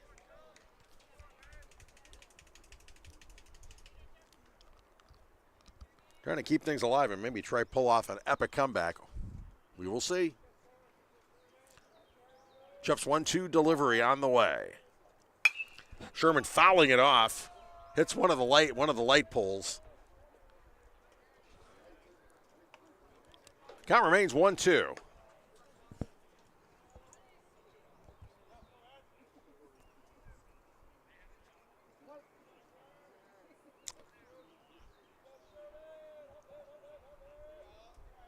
The 1-2 delivery. Swing and a miss. Strike 3, dropped by the catcher, but down to 1st. And that is the ball game. So in the inning, no runs, no hits, no errors, nobody left on base. And put this one into the books. Strong Rock with a 6-run 6th inning. They go on to win this one by a score of 8-2. Game 2 will be following in about half an hour. The second game of the doubleheader and the final game of the District 5 season.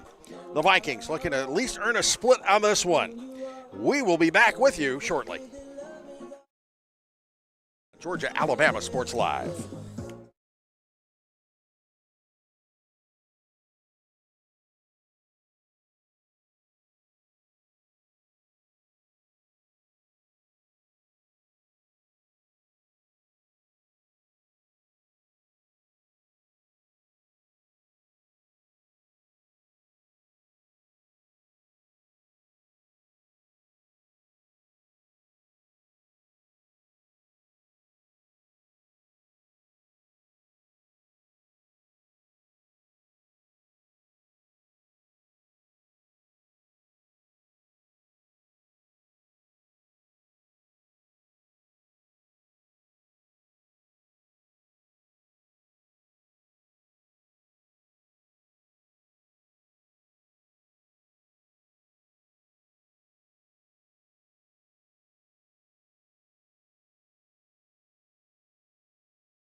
And welcome back to Diamond Field for Game 2 of this doubleheader between the Pacelli Vikings and the Strong Rock Patriots. Strong Rock, of course, won the first game by a score of 8-2. The Vikings trying to salvage a split in the series. Leading things off for Strong Rock here in the top of the first is Andrew Reed, the shortstop. On the mound for the Vikings, Merrick Miller making his second start of the season. Miller got a win in his first time out, which was last week. Here's Miller's first delivery, the lefty. Lined over shortstop for a base hit into center field. So Andrew Reed starts things off with a single to center, and the Patriots are in business here in the top of the first inning. Batting second is first baseman Jackson Glenn.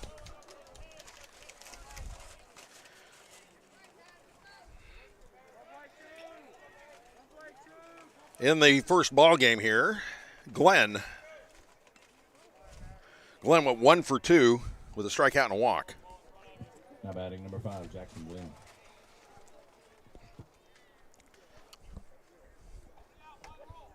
So Reed actually was a double to center. Here's Miller's first pitch to Jackson Glenn. Breaking ball outside. Let's go through the defensive defense for Pacelli. Outfield, Cam Carino, Nolan Vaughn, and Austin Dannison. In the infield, third to first, you got Braden Hudson, Jacob Veloz, Connor Zittrauer, and Dustin Sherman. Levi Thompson behind the plate, and Merrick Miller on the mound. Miller getting ready to deliver the 1-0 pitch to Jackson Glenn. And the delivery. Glenn takes it inside, ball 1. Or ball 2, rather. Darrell Owens behind the plate for this one. Don Bales making the calls on the bases. Miller looking to get the sign from Levi Thompson. In the stretch.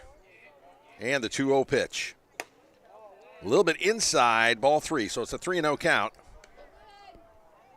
Miller in his first start was right on point early on, getting early first strikes. He's struggling just a little bit tonight. Here we go, the 3-0. He's got to come downtown with it. And it's inside, ball 4. So runners on first and second and nobody out, bringing up Blake Burghardt, who was the starting pitcher in Game 1, starting pitcher in Game 1. Number 9, Blake Burkhardt. In the first game, Blake Burghardt went 1 for 2, scored a run, drove in a pair.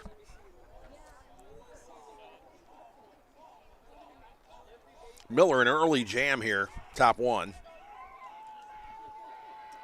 First pitch to Burkhardt, runners breaking. The throw to third, way late.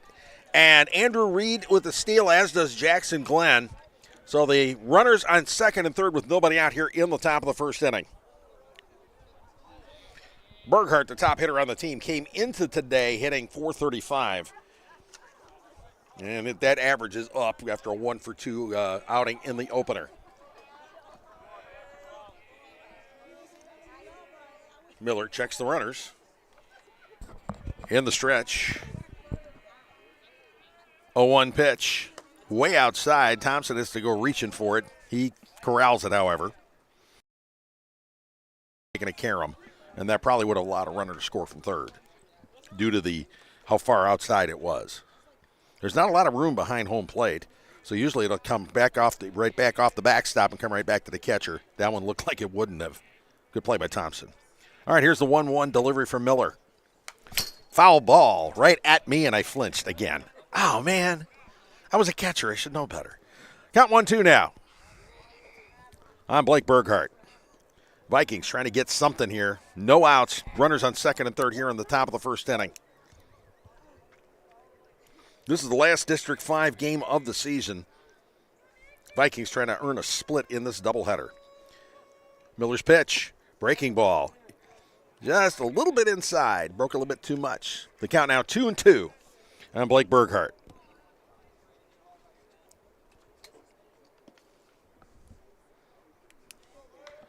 The sun is now set, and lights have taken over here at Diamond Field. There's a little bit of dusk left. Miller's pitch. Burkhart grounding right to first baseman Dustin Sherman. He touches the bag. He looks the runners back. So the first out of the inning. No runs come home on that. Good play. And that brings up Jordan Jones, the designated hitter. In the first game, Jones went 1 for 2. He struck out once and walked once.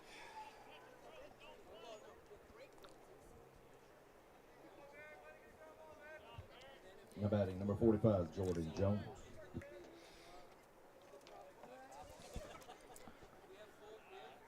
Miller comes set. And the first pitch to Jones. Swing and a miss, strike one. Miller's a deliberate worker. He's not slow. He has a pace and he follows it.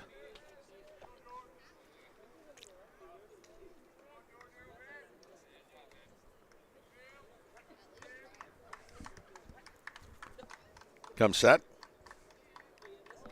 Here's the 0-1.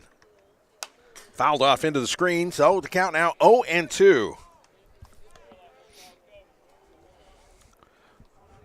Jones sees those two runners in scoring position. Got to be careful of getting big eyes on those. Miller trying to pitch out of this early jam after giving up double and a walk to start the inning. Here's the 0-2 pitch. Jones fouling it off into the parking lot, and it nails the truck.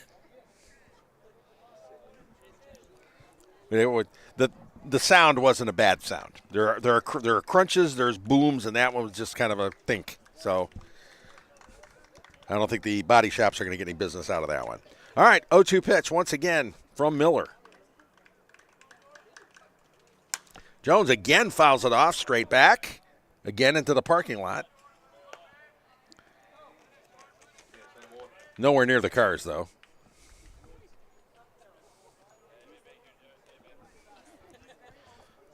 One of the Pacelli freshmen chasing that one down out in the parking lot. That's what freshmen get to do. Count remains 0-2. Miller comes set. And the delivery. Again popped up. And again out of play. So again, the count 0-2. Jones is fouling him off, spoiling him. Hoping if he can pick one out that he can do something with.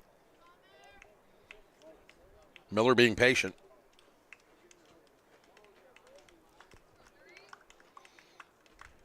Another 0-2 delivery. Outside, breaking ball. So the count now 1-2.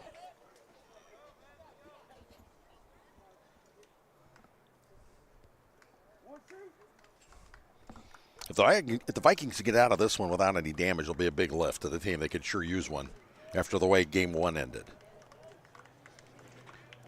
1-2 delivery from Miller. Up high, ball two. 2-2 now. Miller's hat falls off on that delivery.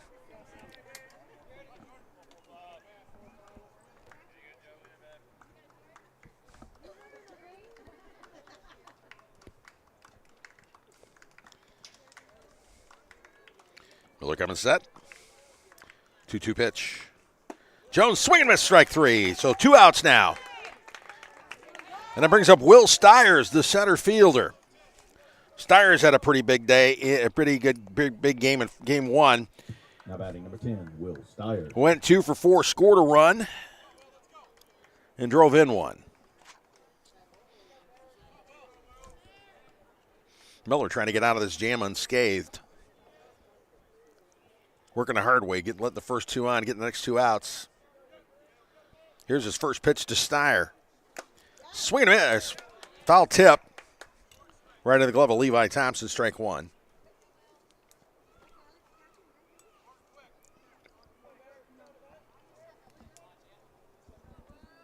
Andrew Reed taking a short lead off of third.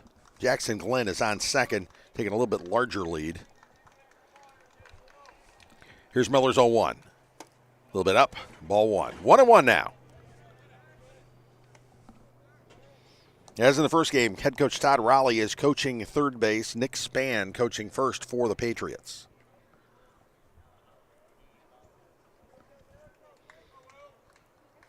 Miller comes set. 1-1 delivery. Fouled off to the right side. Looks like it's going to go into the trees this time. It does. Count now 1-2. Top one, no runs so far. Pacelli and Strong Rock in the wrap-up to the division schedule.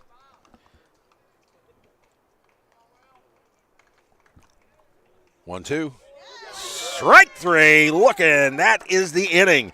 So, Merrick Miller pitching out of jam. No runs on one hit, no errors, 2 runners left on base after 1/2 inning. Strong Rock nothing. Pacelli coming to bat. You're watching Vikings baseball on Georgia Alabama Sports Live.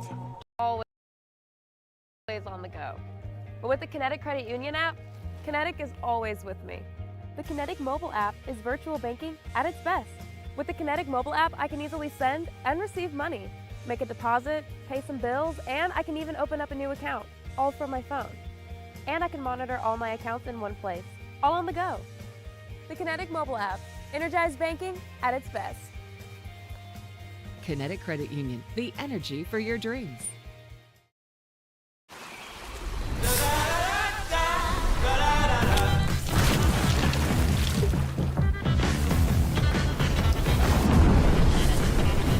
Refresh your senses with a kick of citrus flavor. Do the do. Hi, my name is...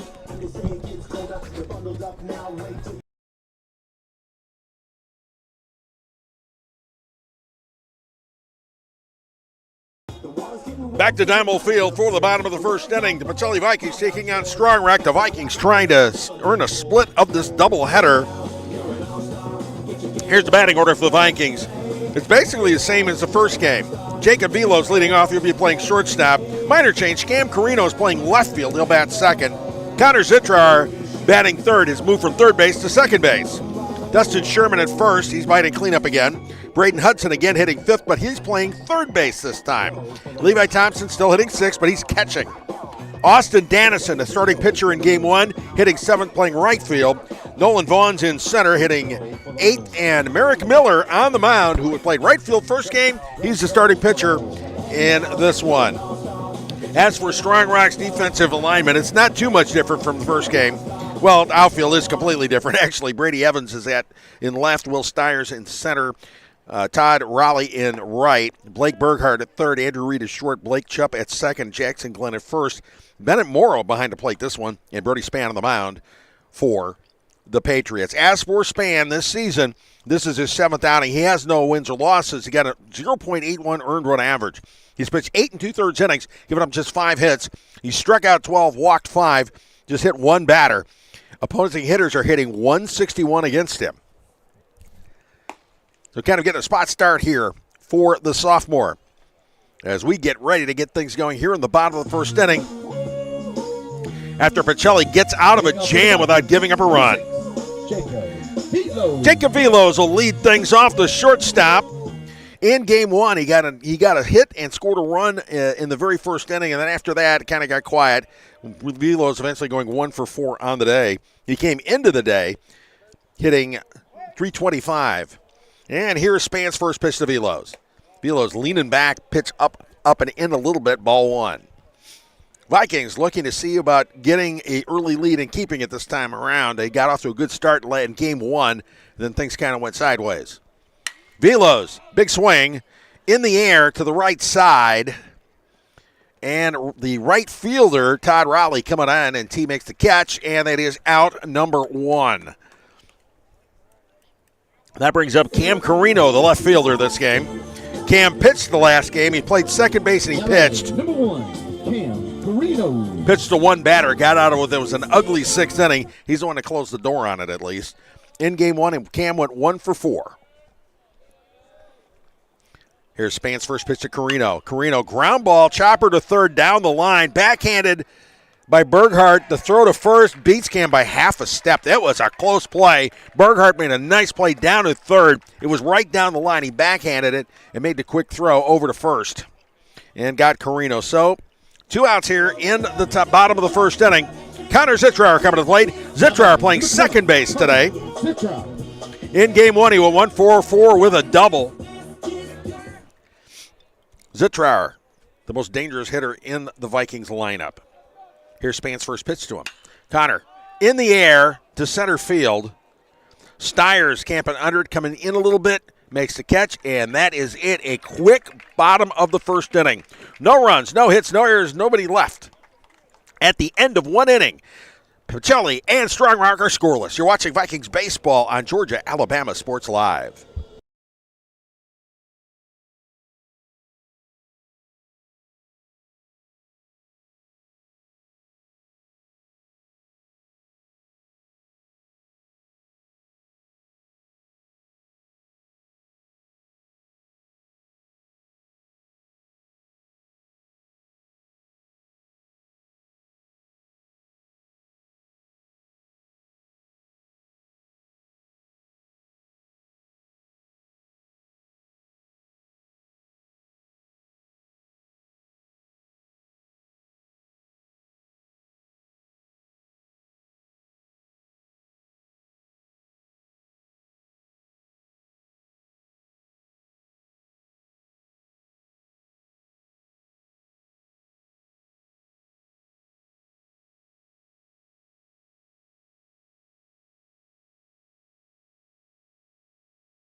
And we're back at Diamond Field for the top of the second inning of a scoreless contest between Pacelli and Strong Rock.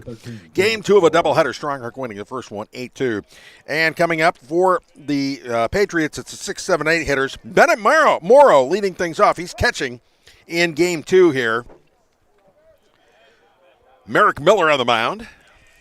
Miller's first pitch to Morrow, strike one. In Game 1, Morrow went 0 for 2, but he scored a run. Played left field in that one. Miller, as I mentioned, making his second start of the season. Here's the 0-1 pitch. A little bit up, ball one. 1-1 count now on Bennett Morrow.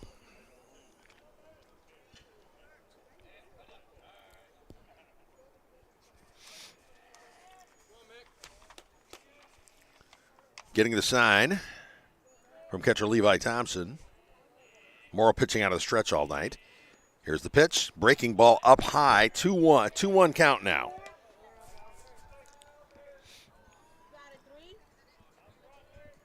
Miller got a surprise start last week and did well. I mean, the numbers didn't quite come out right, but he didn't look all that great. But he picked up the win, and he was solid. So getting another opportunity here in this final game of the district series. Pitch was close, but not close enough. 3-1 count now. Bennett Morrow waiting him out, working a 3-1 count. Miller comes set. And the delivery. Swing and fouled off toward the church. Hits the roof of the church over there. The count is now full. Vikings trying to keep the leadoff man off base. Makes life a lot easier. They managed to pitch out of the jam in the first. Skipping the jam would be much better. Here's the 3-2. Swing and a miss, strike three. That's the third straight strikeout there for Merrick Miller. And the first out of the inning. That brings up Todd Raleigh, nicknamed T. He's playing right field. He caught Game 1. In Game 1, he went 0 for 2, but he had a run batted in. It was on a bases-loaded walk.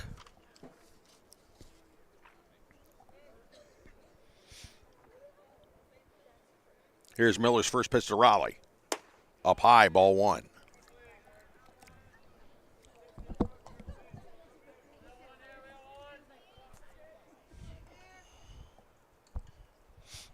Again, Miller taking his time, working deliberately. Comes set. And the 1-0. Swing and a miss by Raleigh, 1-1. Miller is definitely the anti-Greg Maddux. Maddux, remember, worked quick, but he was Greg Maddux. He could do what he wanted. Miller's keeping it with him, staying within himself, and keeping it a steady rhythm. And the left-hander does have good movement on his pitches. 1-1, outside, ball 2. 2-1 count now on T. Raleigh, the freshman.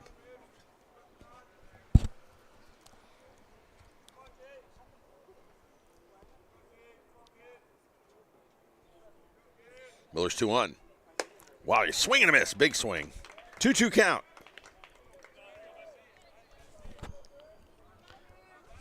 When I say Miller's is working steadily, he seems to have found his rhythm. And if hitters are impatient, it'll drive him crazy. The 2-2. A little bit outside, 3-2. He wanted to get Raleigh to chase. No go there. The count is now full. One out here in the top of the second inning. No score in game 2 of this doubleheader between Strong Rock and Pacelli. Miller gets the sign from Thompson. Comes set. 3-2. Strike 3 looking. Beautiful pitch. Fastball right on the inside corner. And that's 2 outs here in the second. 4th straight strikeout now for Miller. And that brings up Blake Chupp, the second baseman. Now batting number 15, Blake Chupp. Chupp went 1 for 2 with an RBI and scored a run in game 1. He also came in and finished things out on the mound and did a good job. 2 scoreless innings, didn't give up a hit.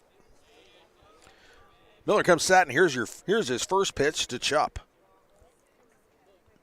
Outside. Off speed, no, ball 1.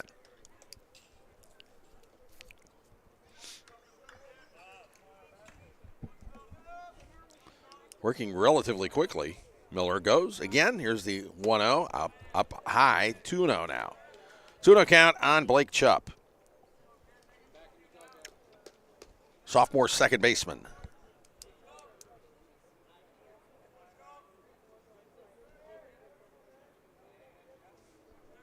The delivery.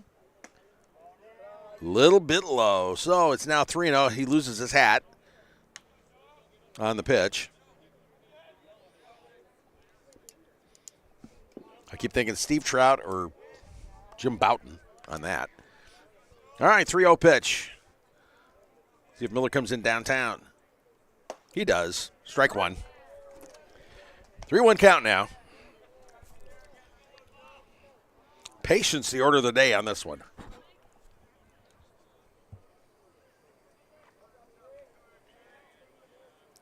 Three-one delivery. Ball 4.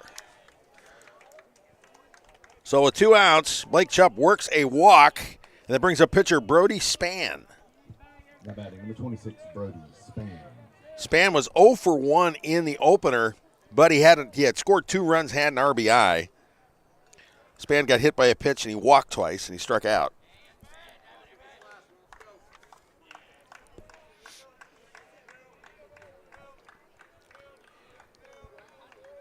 Chupp taking a pretty big lead off first. Miller's first delivery. Showing bunt, no.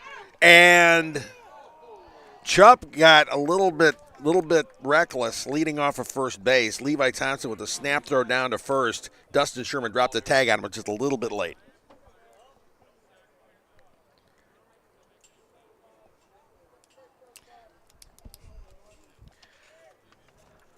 Well, it's a 1-0 count on Brody Spann. Miller comes set.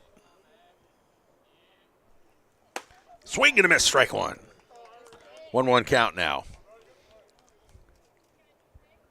Chupp, by the way, has stolen 5 bases, so he's somebody that the Vikings need to keep an eye on. Not a huge lead. Both feet are in the brown part of the turf. Strike 2. Big swing. 1-2 count now on Brody Spann. Miller trying to get out of this one. This is not a jam, just annoying to this point. Coming set, your 1-2.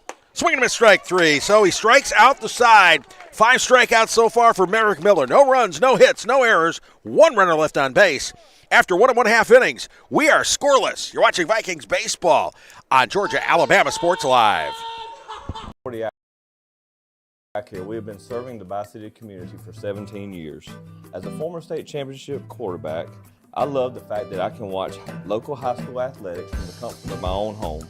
So it was a no-brainer to support Georgia-Alabama Sports Live and what they do for young athletes in our area.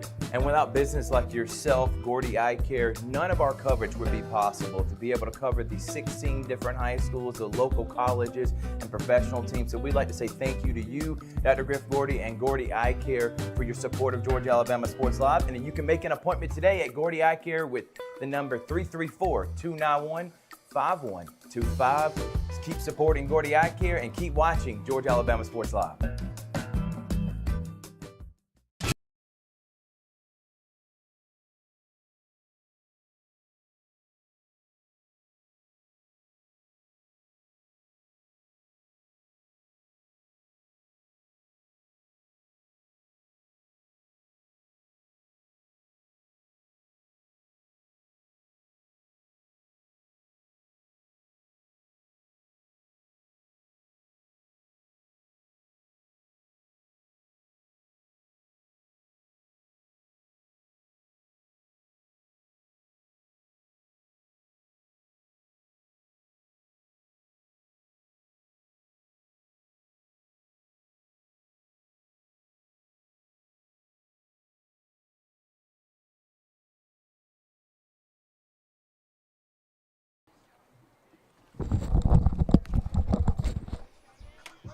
Back at Diamond Field for the bottom of the second inning. The Pacelli Vikings and Strong Rock in a scoreless one. 4, 5, 6 coming up for the Vikings. Dustin Sherman, the first baseman, will lead things off. Brody Spann on the mound throwing his first pitch to Sherman. Sherman, ground ball to third. Scooped up by Burkhart over to first base, and that is out number 1 on 1 pitch. So, after 1 pitch, it's 1 out in the first down in the inning, and that brings up Braden Hudson playing third base in this ball game.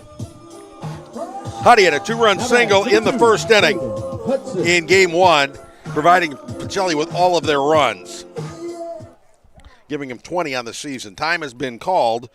Catcher Bennett Morrow out to go talk to Brody Spann, the pitcher. One thing with Spann is he has been very, very, shall we say, efficient here in this one. Spann has just thrown 5 pitches. Here's the wind. First pitch, strike 1.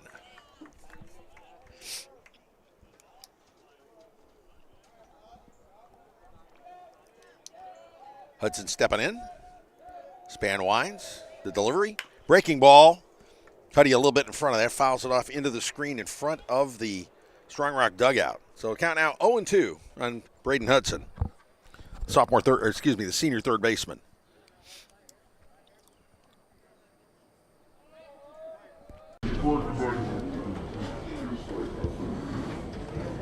This is 0-2.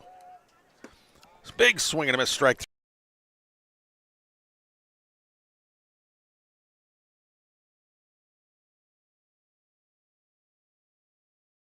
Now batting, number 18, Levi Thompson. In game 1, Levi was 0 for 2, but he had a couple of really nice defensive plays out there.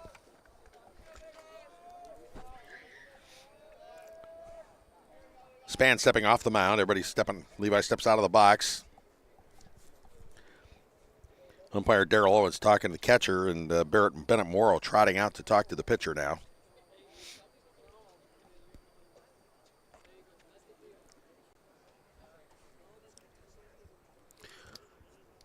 Two outs here in the bottom of the second inning. Scoreless contest.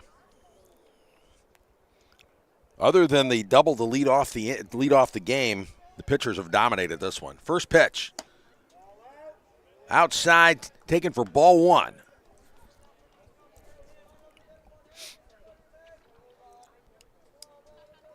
Thompson good at working a count. He's walked 14 times this season. Takes that second pitch, ball 2, 2-0. A good hitter's count now.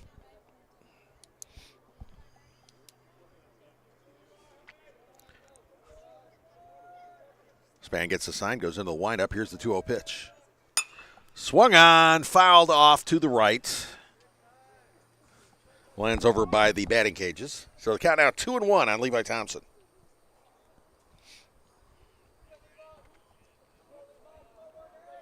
Span working relatively quickly.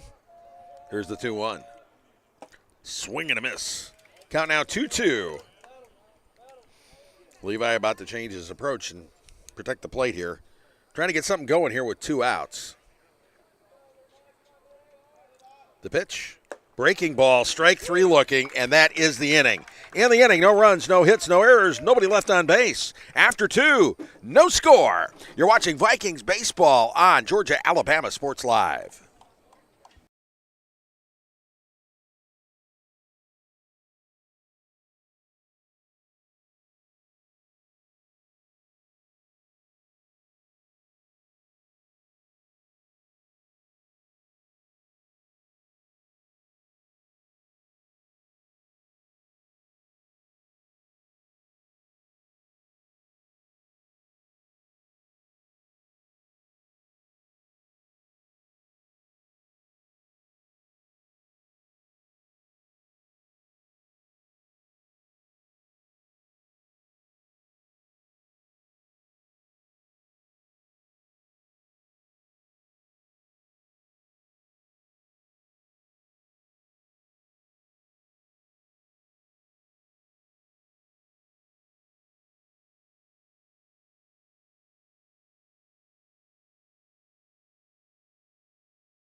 All right, here we go to the top of the 3rd inning in a scoreless contest between Strong Rock and Pacelli, the final game of the District 5 schedule. For Strong Rock, it'll be top of the order. Andrew Reed leading things off, and Reed led things off with a double to center field, stole 3rd, and then that's as far as he got because Merrick Miller pitched out of that jam with 3 straight outs. Miller's retired. He's got 5 strikeouts already in 2 innings.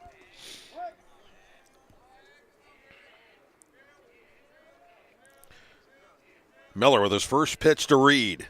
A little bit outside, ball 1.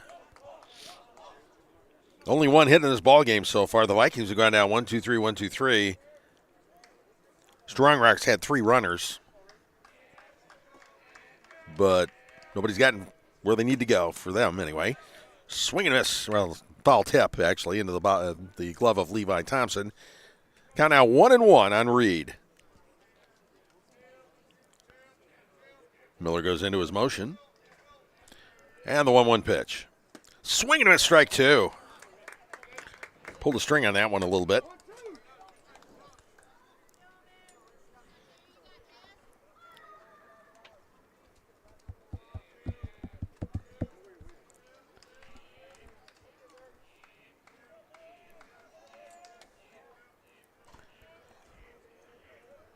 Here's the 1-2 delivery. Driven to left field and falls in fair. It's going to go all the way to the fence for extra bases. Reed with another double this time, a stand-up double to left. And for the second time this game, Reed leads off an inning with a double. Miller, see if we can do it again. Stranding runners. That brings up first baseman Jackson Glenn. Glenn walked in his first at bat. He and Reed would pull off a double steal and then get no further.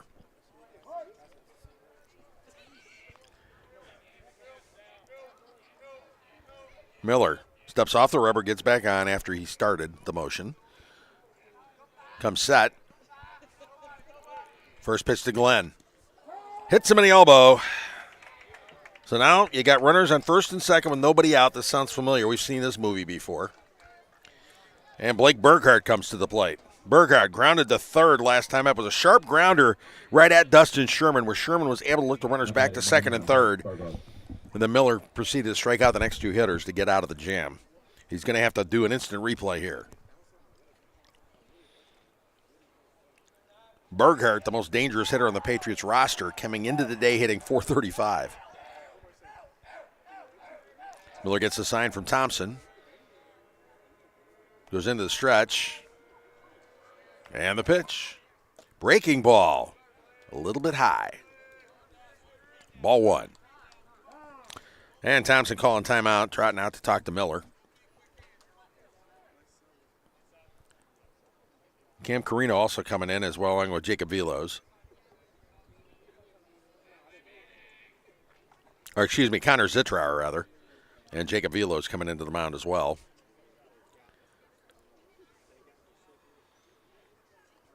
Thompson had something to say, making sure everybody's on the same page for something.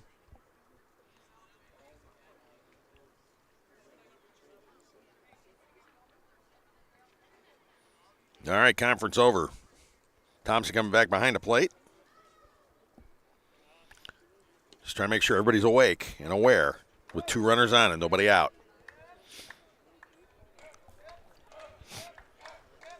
Miller gets a sign. Comes set. The 1-0 pitch. Runners break. Runners are going, or one runner is going. Reed stealing third base. Glenn didn't even twitch. So they got runners on the corners now with nobody out, and I think that's what we're talking about here. They're going to try to set up a double steal and try to sneak somebody, try to sneak Reed across the plate. Thompson calling out whatever the defensive play will be in this case.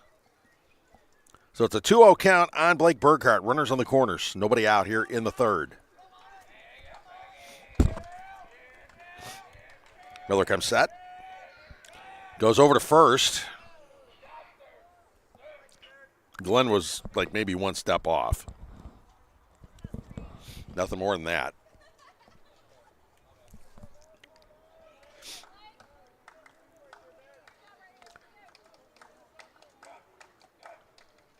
Here we go, 2-0 pitch. Fastball catches the corner, strike one. 2-1 count now. Nice pitch. Very nice pitch.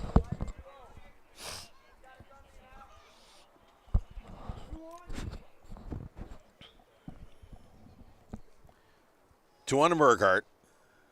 Runners in the corners. Miller very, very aware of what's going on.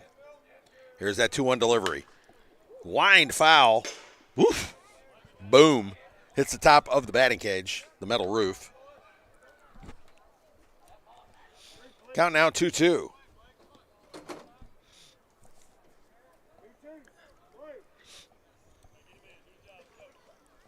Big pitch here now. Reed taking not much of a lead off third, and Glenn staying pretty close to first as well. Miller stepping off the mound after looking at the runners.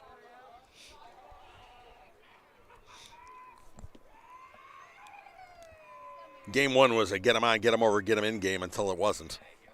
This looks to be the same. Breaking ball, Burkhart off the fists, hit high foul, out of play into the football stands. Cam Carino on a sprint had hopes. If it could have been gotten to, he would have gotten to it. The count remains 2-2 here. Burkhart looking to see if he can bring a run home. Miller and company looking to see if they can get out of this jam again. Another 2-2. And it hits Burkhart. And that loads the bases up. So nobody out, bases juiced. Bring up the cleanup hitter, the designated hitter, Jordan Jones. Jones struck out in his first at bat in the first inning. Now batting number 45, Jordan Jones.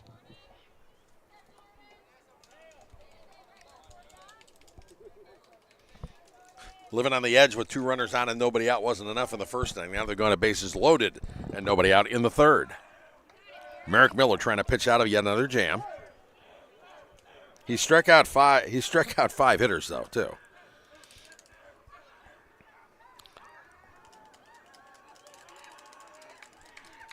And the first pitch to Jones. Breaking ball up high, ball one. He tried a backdoor curveball, didn't drop enough. 1-0 count.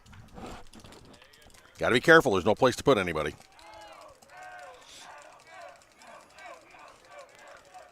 The 1-0 delivery. Jones fouls it. Back into the screen, and yeah, I flinched again. Got to do better. All right, but it counts now 1-1 on Jordan Jones, designated hitter. The sophomore. Meanwhile, the sophomore Miller trying to get out of this jam. Here's the 1-1 pitch. Fastball outside, a little bit too far outside, so it's 2-1 count.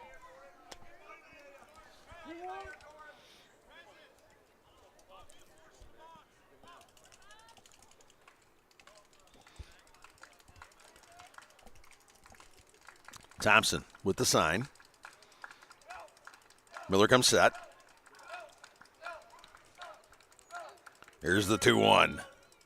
Swing and a miss. He got Jones to chase it a little bit. 2-2 count now. Strikeout here would be big.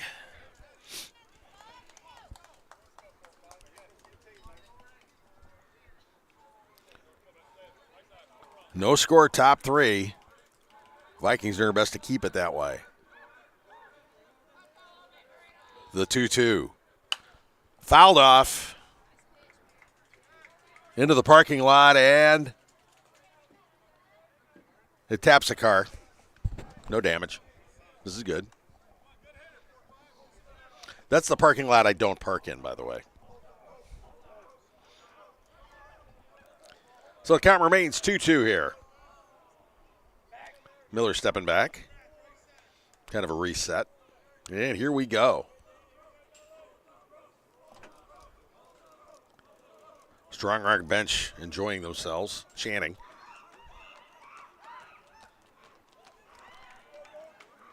Here's Miller's 2-2. Breaking ball, strike three. Got him swinging big.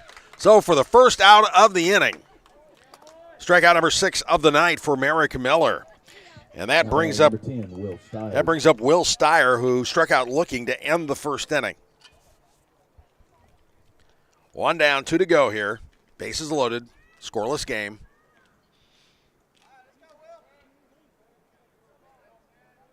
Vikings living dangerously. Here's first pitch to Steyer. Fouled off to me again. I only flinched a little this time. I'm getting better at this. So strike one. 0-1 count on Will Steyer.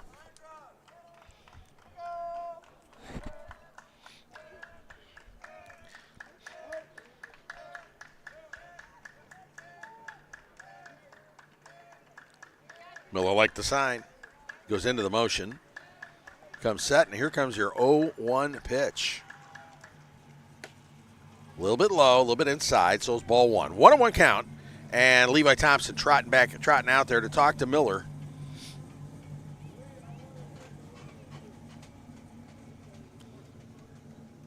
Trying to make sure everything's good here.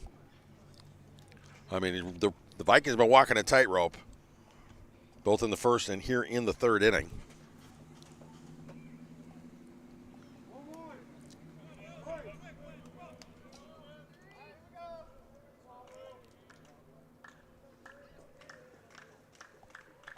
Miller comes set. And the 1-1.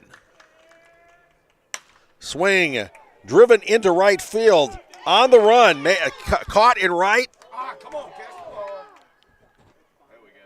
And it's a double play because on the line drive to right, Jackson Glenn was on the run, and he never even looked back. The throw in to second baseman Connor Zitrow, double play, end the inning. In the inning, no runs, 1 hit, no errors, 2 runners left on base at the end of 2 1/2. No score. You're watching Vikings baseball on Georgia Alabama Sports Live. Truck Month at Glenn Smith Chevrolet in Opelika. Choose from a huge selection of brand new full-size Chevrolet Silverados. Discounted up to $13,750 off. New 2025 Chevy Equinox, the compact SUV that features high-tech options and discounts up to $5,000 off. You can enjoy no payments until July. People from all over the USA save at Glenn Smith Chevrolet. Get ready to smile.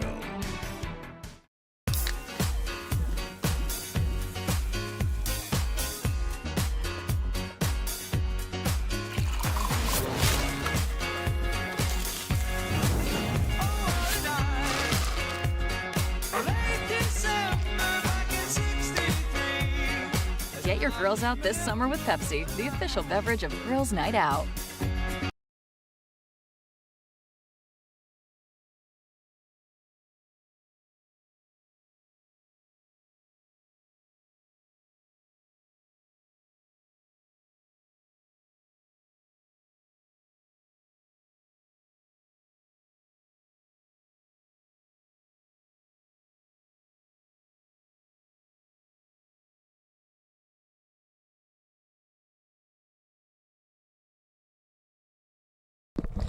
All right, back here for the bottom of the third inning. The Pacelli Vikings bring up 7, 8, and 9, looking for their first base runner of the night. Brody Spann has been taking care of business so far. Austin Dannison trying to see if he can do something about that. Dannison takes first pitch outside, ball one. Dannison, starting pitcher in the opener, wound up taking the loss. Now he's going to try to see if he knew about get some cranked up here in the bottom of the third inning because Dannison's been putting together some decent hitting. He's seemed to have gotten his swing going. Hit a home run last week. 2-0 pitch. Dannison grounds it a bit right at the first baseman. Got good contact, but Jackson Glenn scoops it up and runs on over, and that is out number one.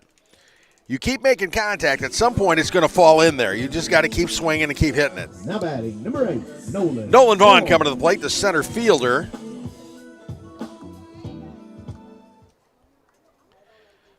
In game one, he walked twice.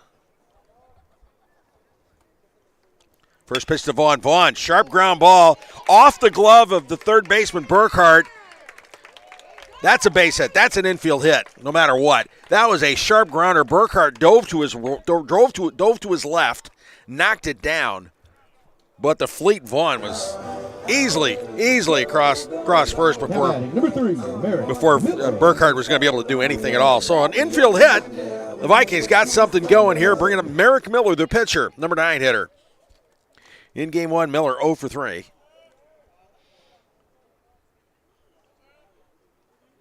First pitch from Spann. Miller drives it to right for a base hit. Vaughn stops at second base. So back-to-back hits. Vikings with runners on first and second with one out and the top of the order coming up. That's the kind of hitting they wanted to see. And that brings up Jacob Velos. Velos is dangerous to say the least. He singled and scored in the first game. He led off this game with a fly out to right. So you got Nolan Vaughn on second, Merrick Miller on first. Both guys can run. First pitch to Velos, curveball outside, taken for ball one. Vaughn is definitely a threat to steal. He came in with 10 stolen bases, and he had one in game one, so give him 11. He's got a nice, healthy lead off second, too. Spann comes set. 1-0. Velos drives it to the gap in right center field. This one's going to go to the wall.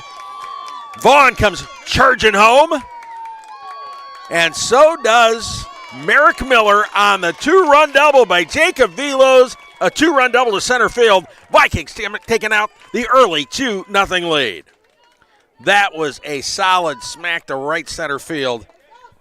That was a rope, and it was going to roll for a while.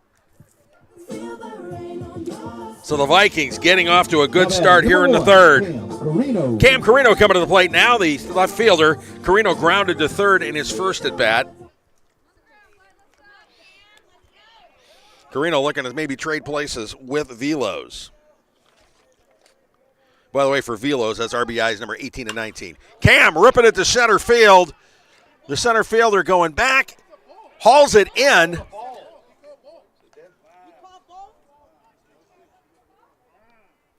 Time has been called.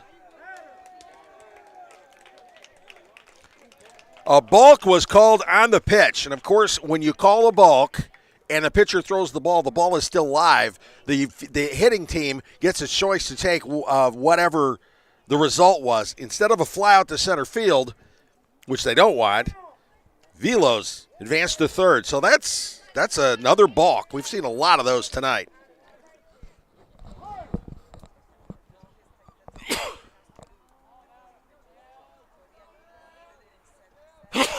The pitch to Carino, strike one. So you got Jacob Velos on third, 2 runs already in the inning, 1 out here. Cam Carino with a chance to extend the lead.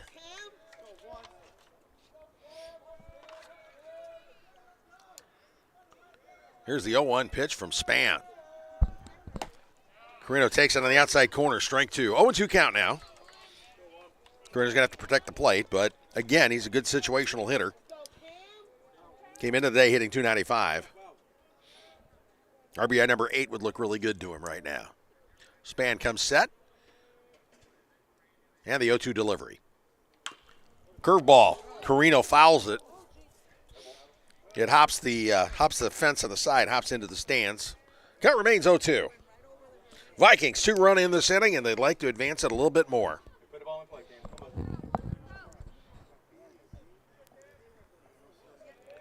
Velos, nice healthy lead off third. The pitch. Carino again. Sharp ground ball foul off the screen in front of the Strong Rock dugout. Rolls out into the field. It's retrieved and tossed aside.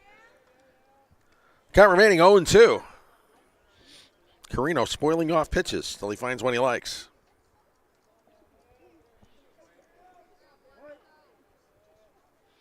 Brody Span in the stretch. Another 0-2 pitch. Carino drills it into left field, bounces in for a base hit, and that brings home Velos with run number 3 of the inning.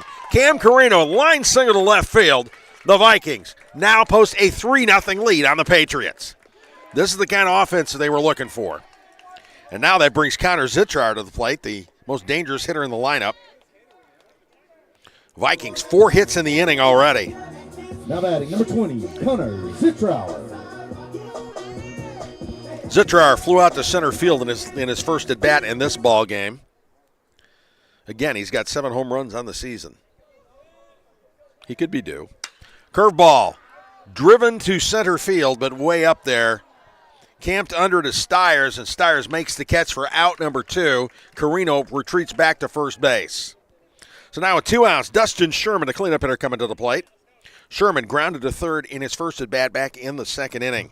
Vikings, 4 hits in this inning, 3 runs. Now batting number 14, Dustin Sherman. Sherman looking to extend the lead here.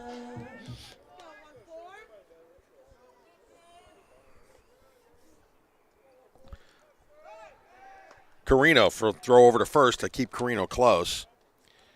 Cam's got 15 stolen bases on the season, one of them coming in the last game, in game 1 of this doubleheader. They're very aware of him. Span over to first again. Carino standing up, gets back to first. They don't even try tagging him. Carino's taking kind of a medium lead for him. Both feet are still on the brown part of the turf.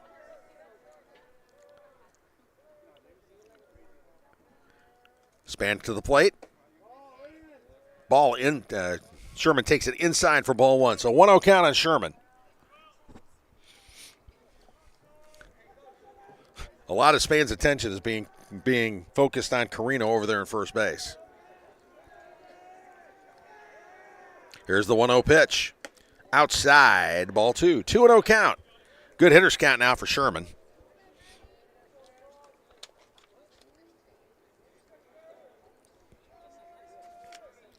As I mentioned, game 1, he walked and scored, but then struck out 3 times.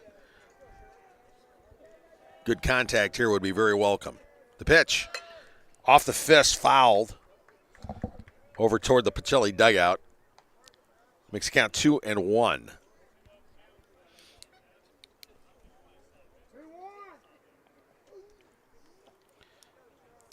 We'll see if Carino goes on this one.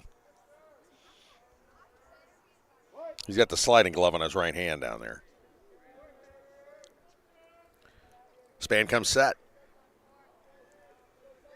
2-1 delivery. Breaking ball. Catches the corner. Strike 2. So 2-2 count now on Dustin Sherman with 2 outs. Runner on first. Vikings with 3. They'd like more. Nothing wrong. Getting a little greedy right now. Span trying to get out of this with as little damage as possible. Over to first. Wasn't even that close.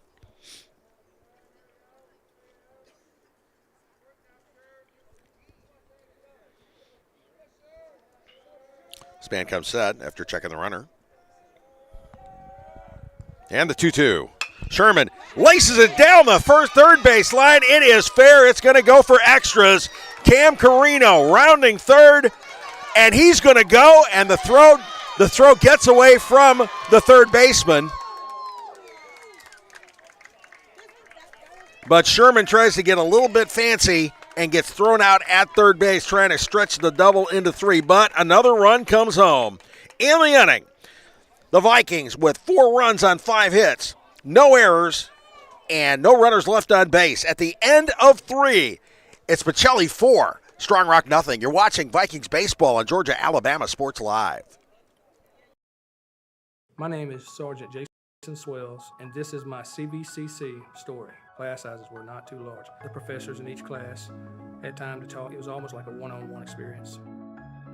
CVCC did prepare me for my career. They made sure you knew the subject before you walked out of the class, before you took the test.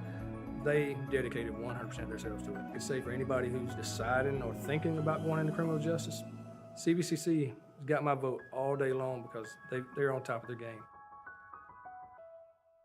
Even though I'm a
And we're back in Time Field here for the top of the 4th inning. The Pacelli Vikings with a 4-0 lead over Strong Rock. The Patriots sending 6, 7, and 8 to the plate here in the 4th. Bennett Morrow will lead things off. Morrow struck out in the 2nd inning. Merrick Miller pitching out of a pair of jams so far. He's been walking a tightrope, but he's been walking it very successfully. Here's his first pitch to Morrow. Morrow drilling it to right field. But Austin Dannison dropping back and catching it near the fence for out number 1. 1 pitch, 1 out. That's efficient. There you go. And that brings up Todd Raleigh, T. Raleigh, the right fielder who struck out in his first at bat. T. Raleigh. Miller with 6 strikeouts so far today.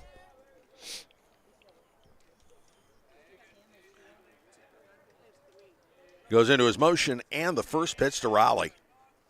Fouled off into the screen, strike 1. When Miller has been on, he's been on. And when he hasn't been on, well, he got it together in time so far. He's given up just 2 hits. Meanwhile, Strong Rock's left 5 runners on base. 0-1, outside, ball 1.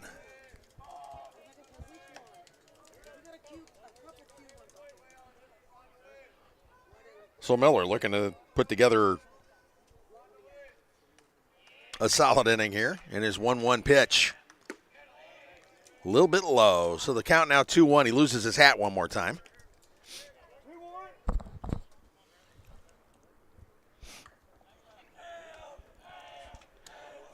That third inning was very welcome for the Vikings. They had a rough time of it in the sixth in game one. Big lift. All those big hits. Swing and a miss, strike two. Count now 2-2 on T. Raleigh.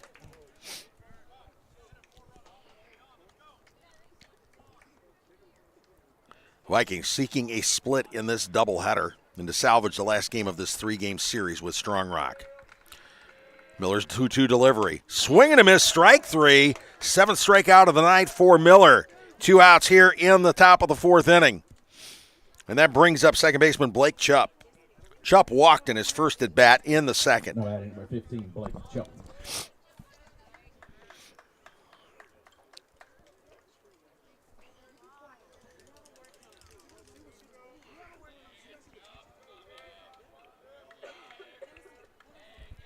Here's Miller's delivery.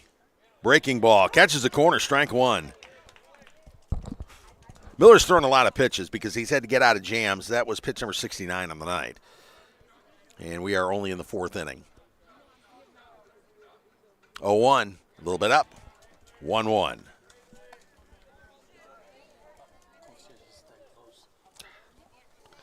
All right, 1-1 count.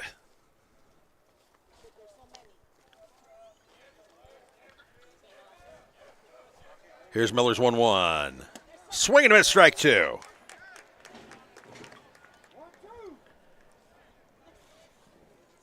So Miller seems to have settled down here.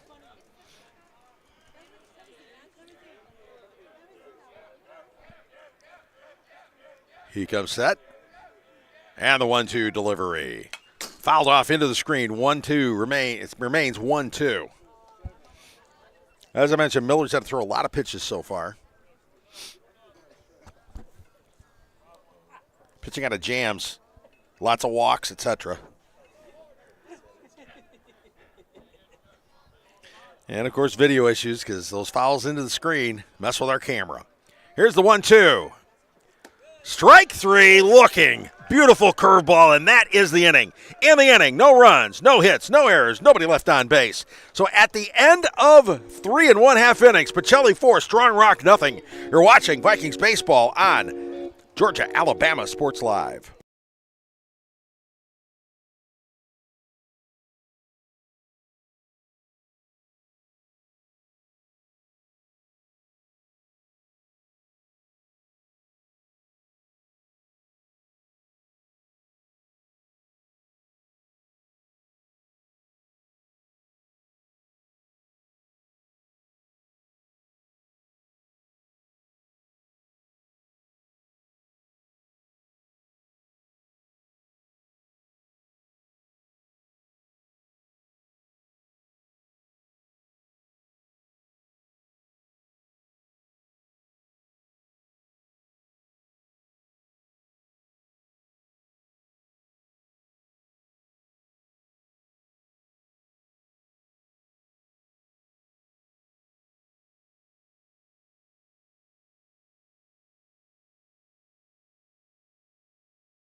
And we're back at Diamond Field for the bottom of the fourth inning. The Pacelli Vikings holding a 4-0 lead over Strong Rock, trying to add to it. 5, 6, 7 up this inning. Starting things off will be Braden Hudson, the third baseman. The senior struck out in his first at bat. They'd love to put together something like they did in the third inning, those 5 hits. Very welcome hits, getting good contact all the way through. Here's Brody Span's first pitch to Hudson. Low, ball 1.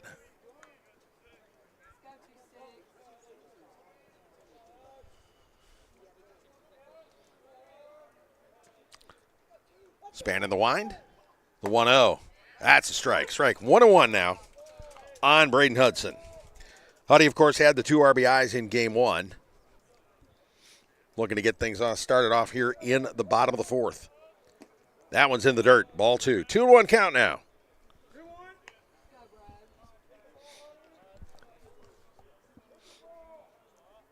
Head coach Casey Rasmus getting a late start out till third. Nobody's in the third base coaching box right now. Hudson starts to show bunt, pulls back, ball outside, so 3-1 count. And there goes Coach Rasmus, heading out to third base. Probably be just in time here. The 3-1. Huddy rips it to left field. It is going a long way. Will it stay fair? And it does. Gone. Home run. Brayden Hudson. A bomb to left field.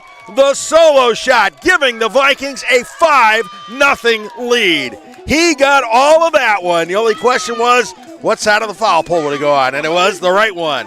So Huddy with his first home run of the season. What a shot in the arm for the Vikings. A thing of beauty. 5-0 Pacelli. Now batting, number 18, Levi Thompson. Boom. That thing had a lot of height on it, too. That thing, there was no question it was gone. Oh, Levi Thompson stepping on the plate. He struck out in his last at bat.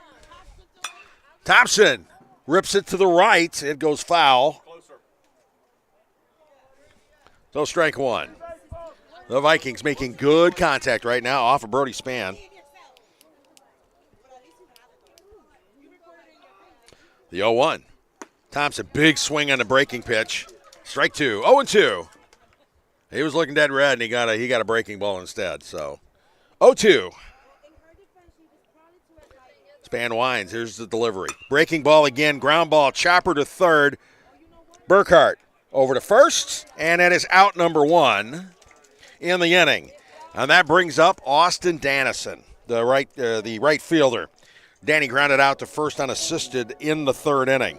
Now batting, number 4, Austin Dannison. Dannison hit his first home run of the season last week.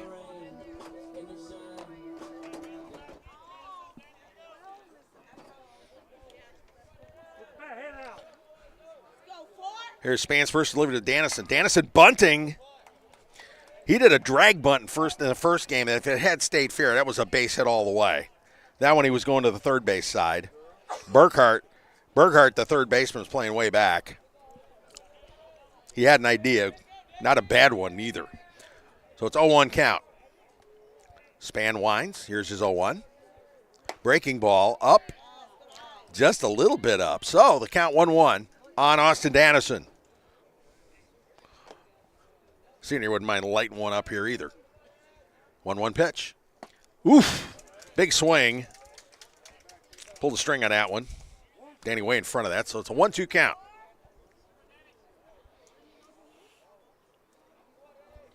The 1-2 in the dirt.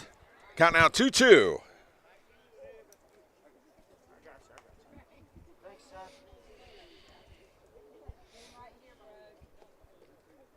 Five nothing Pacelli. They'd like some more. The pitch. Breaking ball up and out of the zone. 3-2 to count. Dannison's working to count full.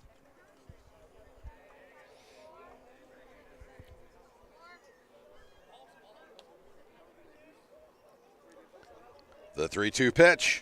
Dannison fouls it off. It'll probably land on the church roof. Nope, in front of the church.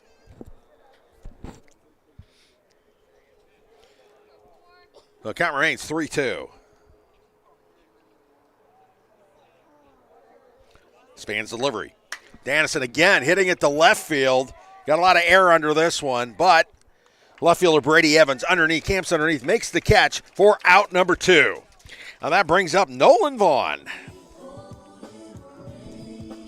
Vaughn got the parade started back in the 5th inning. He hit that sharp grounder to third that Burkhart knocked down but couldn't do anything else with. That was the first of the 5 hits. He scored the first of the 4 runs in the inning. The pitch. Vaughn takes on the outside corner for strike 1.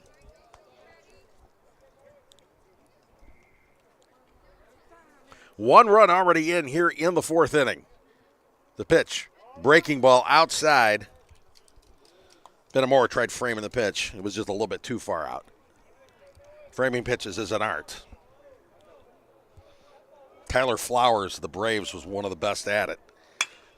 Breaking ball, grounded to short, scooped up, juggled, not going to happen. Andrew Reed knows of Vaughn's speed, so he tried to hurry the throw and instead didn't get to make any kind of throw at all. We'll see if that's ruled a hit or an error. It's probably going to be ruled an error. But who knows if he would have actually gunned him, because Nolan gets a great break out of the batter's box, no question about it. Yep, we're going to call that an E6. Doesn't matter. Runner on first with 2 outs, Merrick Miller at the plate. Miller singled to right in his first at bat and scored the second run of the third inning. Popped out to short left field, and a great running catch by Brady Evans, and that ends the inning. But in the inning, 1 run on 1 hit. There was 1 error, 1 left. At the end of 4, Pacelli 5, Strong Rock nothing. You're watching Vikings baseball on Georgia Alabama Sports Live.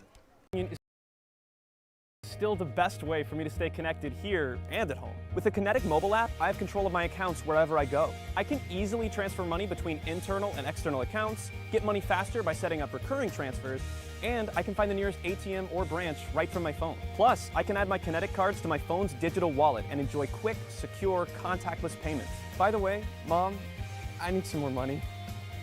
Kinetic Credit Union, the energy for your dreams.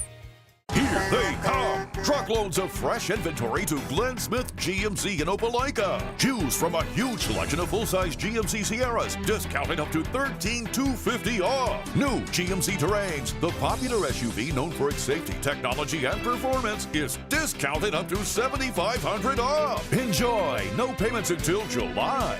People from all over the USA save at Glenn Smith GMC in Opelika. Get ready to smile. My name is Quinteria Perry, and this is my CVCC story.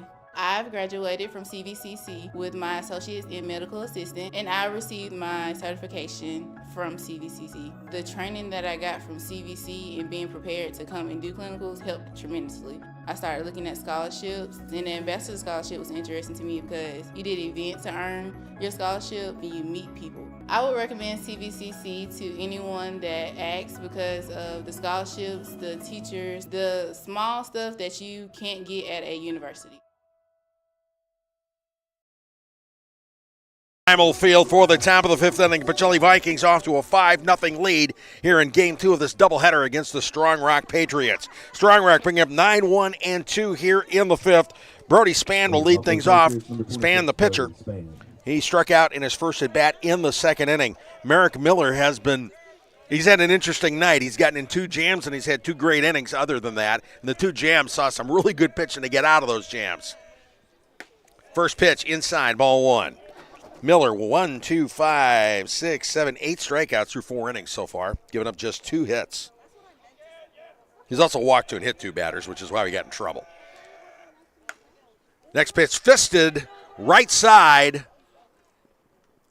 Dustin Sherman scooping up and running the base, and he takes it himself for out number 1. That could have gotten interesting. Spann kind of pulled up just a little bit. If he hadn't, it could have been very crowded at the base. But out number 1, and that brings up top of the lineup, Andrew Reed. Now batting number 2, Andrew Reed. Well, Reed has been consistent. He doubled, stole third, and got left there in the first. In the third, he doubled, stole third, and got left there in the, So he's 2 for 2, 2 doubles, 2 stolen bases, no run scored. First pitch, breaking pitch, catches the corner, backdoor curve, strike 1.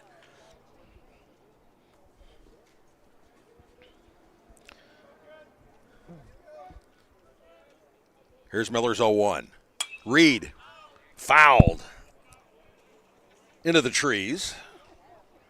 Strike 2. So it's an 0-2 count on Andrew Reed. Miller trying to do something he hasn't been able to do all night long, and that's get him.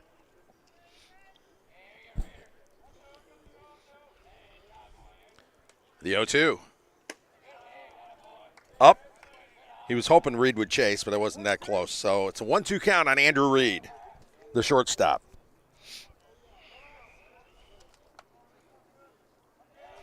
Who, by the way, leads that team in runs scored with 31 so far this year.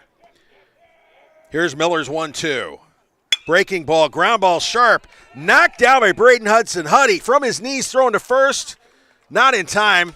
Nice scoop by Dustin Sherman. It was a one-hop throw, but that was a good play by Hudson. He knocked it down and made the throw from his knees. That was a tough one. We're going to have to call that one a base hit. I'm waiting to see the official score call on that one. Now batting number 5, Yeah. Jackson Glenn. All right, so Reed is 3 for 3 on the night. Jackson Glenn coming to the plate. He walked and he got hit by a pitch. And the first pitch, ball 1.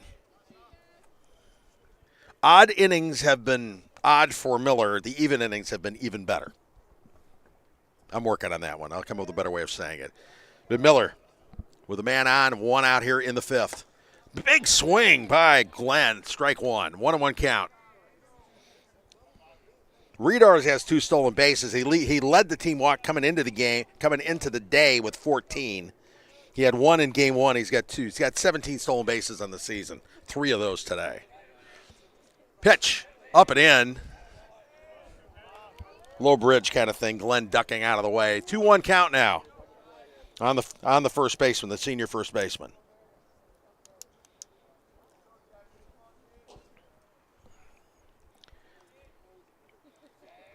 Miller comes set. 2-1. Swing and a miss. Low pitch. And he went after it. So it's a 2-2 count.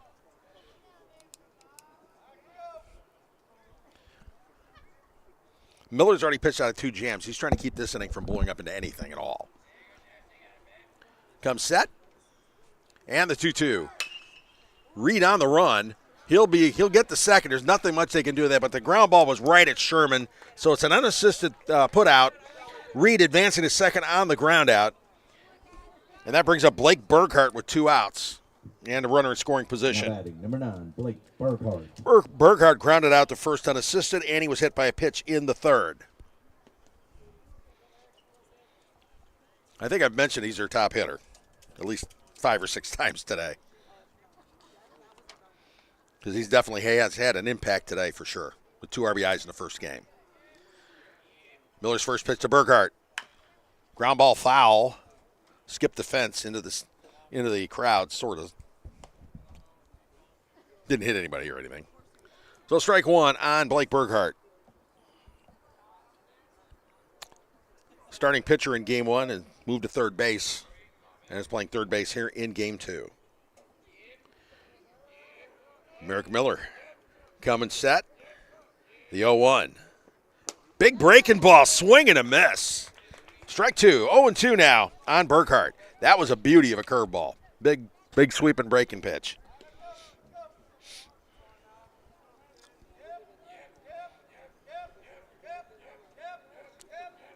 So here we go, 0-2.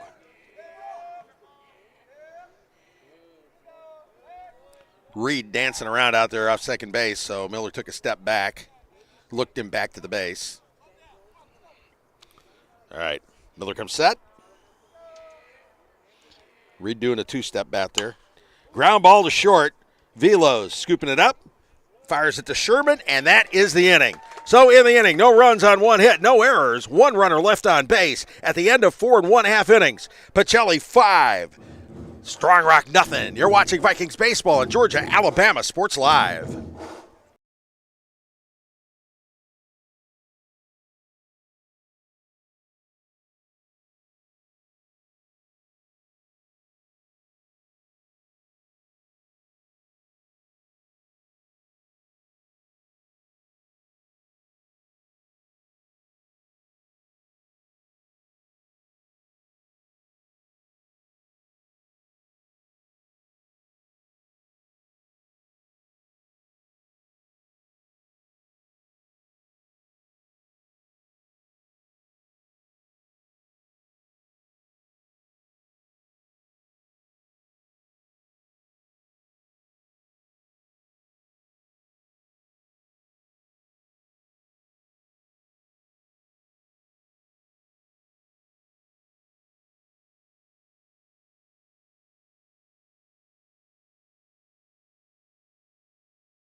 All righty, we're back at Diamond Field, and there's been a pitching change for Strong Rock.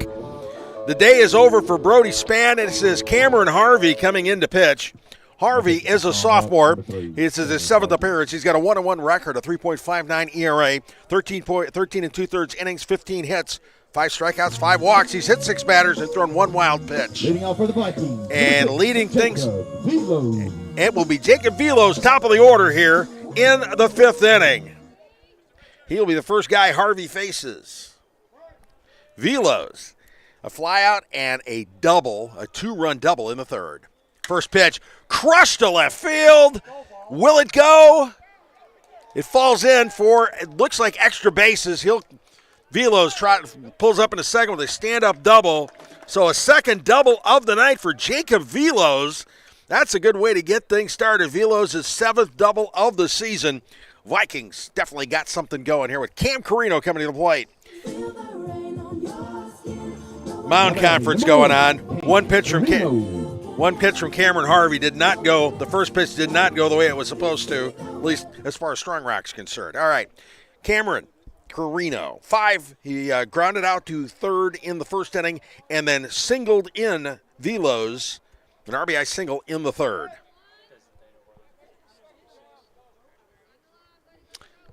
And the bunt from Carino. It was supposed to be a sacrifice, but he beat it out for a single. The ball gets thrown away, and Velos comes on in to score on the error.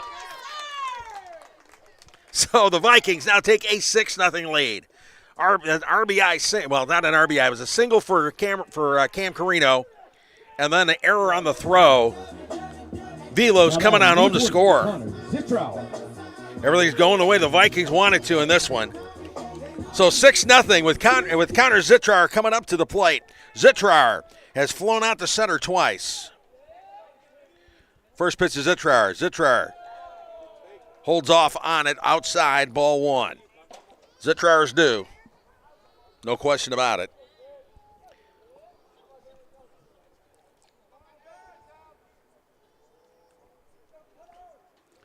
Second pitch in the dirt. Blocked by Morrow.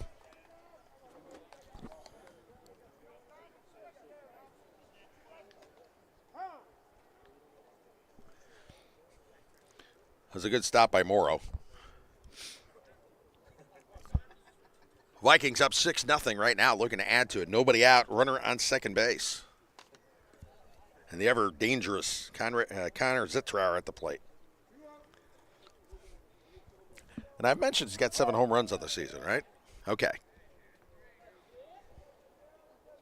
Harvey comes set. The 2-0 to Zitrar. Outside, ball 3. Connor wants a piece of that one. He does not want to walk. He wants to hack here. He's been hitting the ball good. This has been going at people. Time for something that doesn't go at anybody. 3-0. Swing and a miss, or excuse me, fouled off into the screen. So it's a 3-1 count. He was hacking on 3-0. No reason not to. When you hack it straight back on a tip, you're almost there. Almost. So here we go. Harvey comes set, and his 3-1 delivery. Breaking ball inside. Zitrar has to take the walk. We got runners on first and second with nobody out. Dustin Sherman coming to the plate. Sherman grounded to 3rd in the 2nd inning, and then in the 3rd inning. 14, Dustin Sherman. And then in the 3rd inning, he doubled to left, drove in a run, but was thrown out trying to stretch it out to a triple.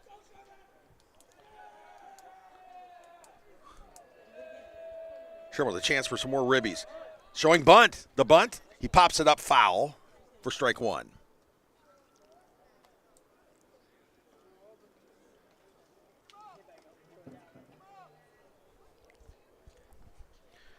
Vikings 6-0. Looking to make it more.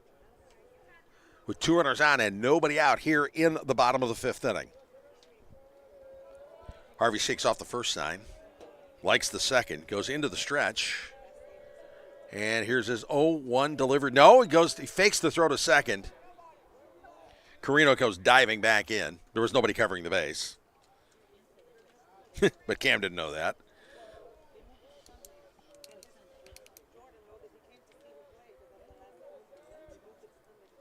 Harvey comes set. And now the 0-1. Again, Sherman shows bunt. Gets a little piece of it foul. So, strike 2.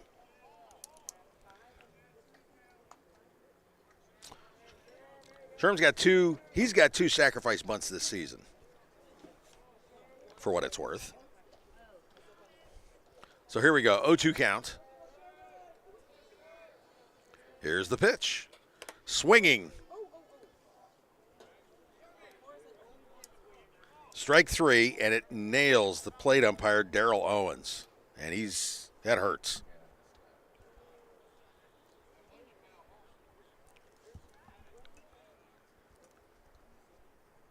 And time is called. It caught him in the neck, it looks like.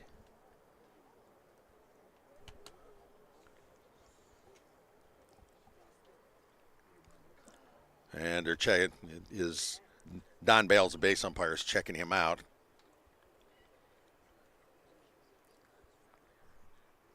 And here come the Pacelli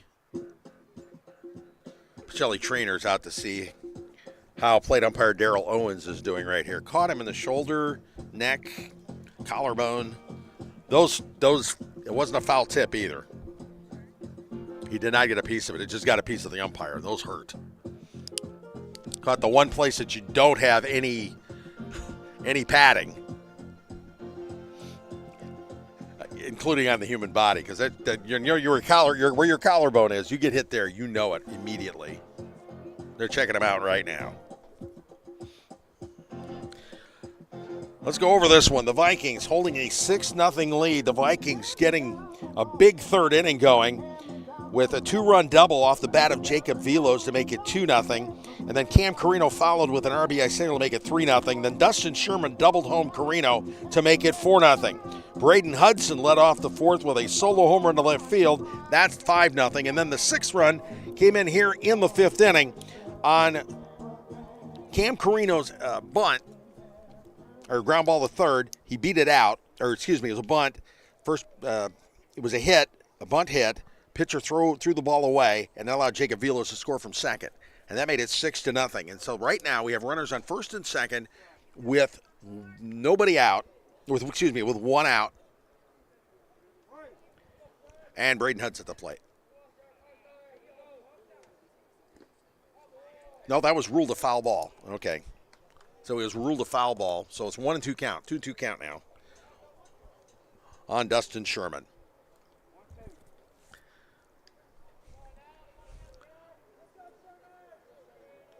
The pitch. Sherman swinging him at strike 3.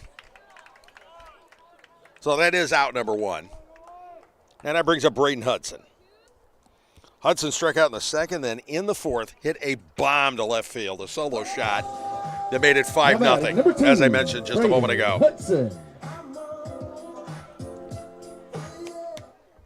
Hudson looking to add to that lead. He's got 2 ducks on the pond here. He's got 21 RBI on the season. Love to add to it.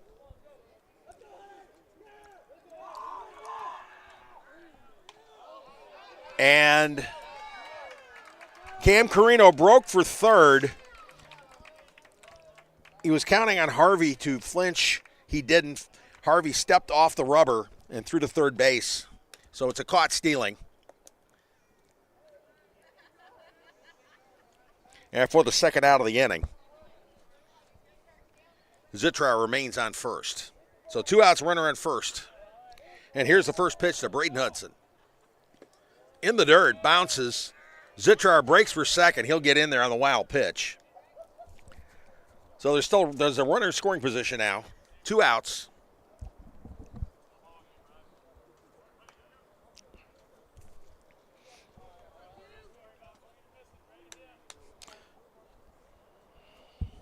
Breaking early like that's either a brilliant move or it's not. There's no in between there. Harvey goes into the stretch. 1-0 pitch. Big curveball. Swinging and a miss, strike 1. 1-1 count now. Braden Hudson has got 3 RBI on the night, 2 in game 1 and 1 in game 2. Looking for more. 1-1. Breaking ball again. Big swing and a miss, strike 2. They may have learned a lesson on the home run. Don't throw him heat. So here we go. 1-2 count with 2 outs. Harvey's delivery. Another breaking ball outside. Huddy holds off on it. 2-2 count now.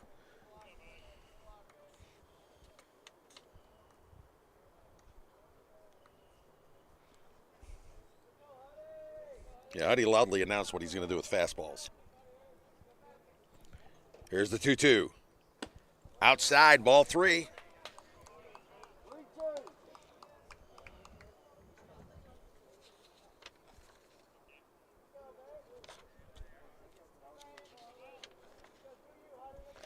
All right, full count now, 2 outs. Runner on second. And here's the pitch. Breaking ball. It caught the zone.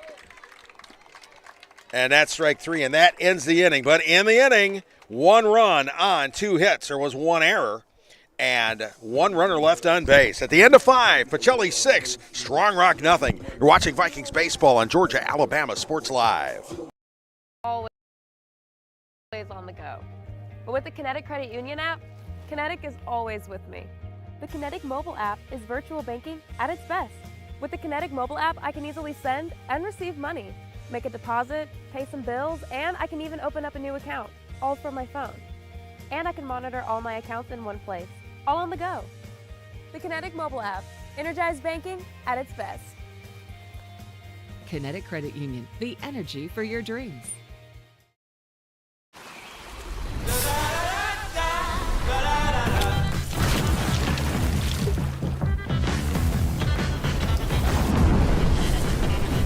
Refresh your senses with a kick of citrus flavor. Do the do. Hi, my name is Griff Gordy, and here at Gordy Eye Care, we have been serving the Bi-City community for 17 years. As a former state championship quarterback, I love the fact that I can watch local high school athletics from the comfort of my own home. So it was a no-brainer to support Georgia, Alabama Sports Live and what they do for young athletes in our area. And without business like yourself, Gordy Eye Care, none of our coverage would be possible. To be able to cover the 16 different high schools, the local colleges, and professional teams. So we'd like to say thank you to you, Dr. Griff Gordy and Gordy Eye Care, for your support of Georgia, Alabama Sports Live. And then you can make an appointment today at Gordy Eye Care with the number 334-291-5125. Keep supporting Gordy Eye Care and keep watching Georgia, Alabama Sports Live.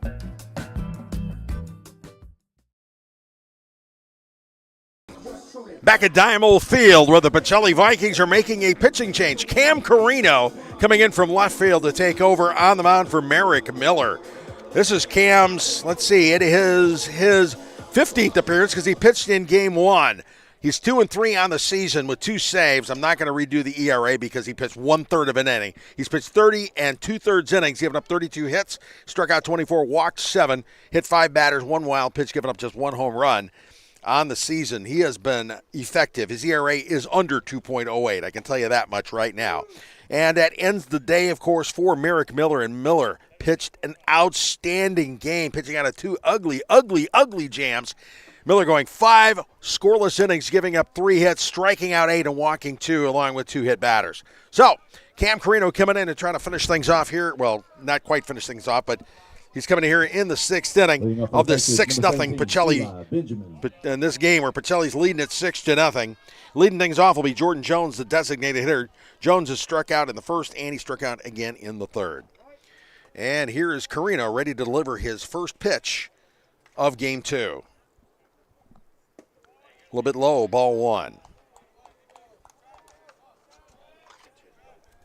Oh, we have a pinch hitter up here. All right, that is Eli Benjamin hitting for Jordan Jones. Next pitch, Benjamin lines it foul. Everybody goes ducking because it went over the Strong Rock dugout.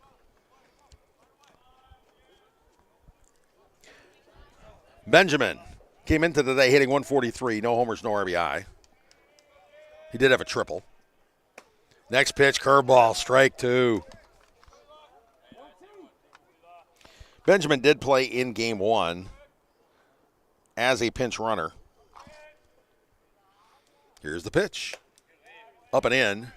He ducks back. Count 2-2 now on Eli Benjamin. Benjamin, a freshman, making his 19th appearance. He's playing in his 19th game of the year. Carino winds, 2-2 pitch. Curveball in the dirt, strike 3. Thompson, Sherman, out number 1. And I'll bring up Will Stiers. Stiers on the day struck out in the first and in the third. Batting number 10, Will Stiers. With the bases loaded and 1 out, hit a line drive to a sinking liner to right.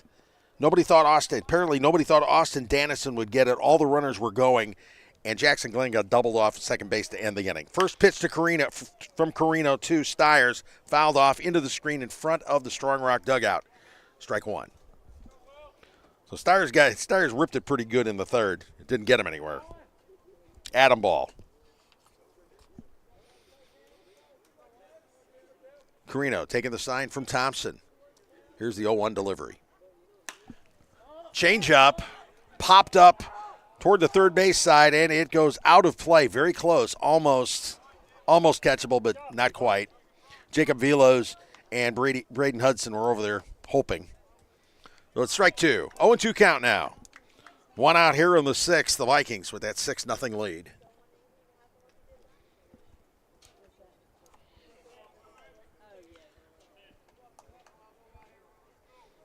Carino in the motion. Here's his 0-2. Fastball up.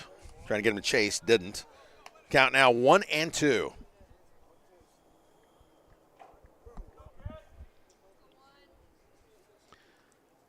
The delivery in the pitch. Breaking ball a little bit inside. Looked pretty good, but not quite. A little bit inside. So count now 2-2.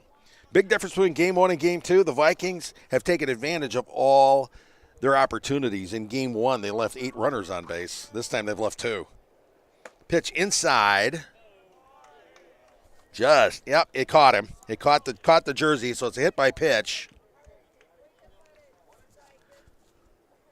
That's the 6th batter that Cam has hit this season. So with 1 out, runner on first, and that brings up Bennett Morrow, the catcher. Morrow has struck out and flown out to right field.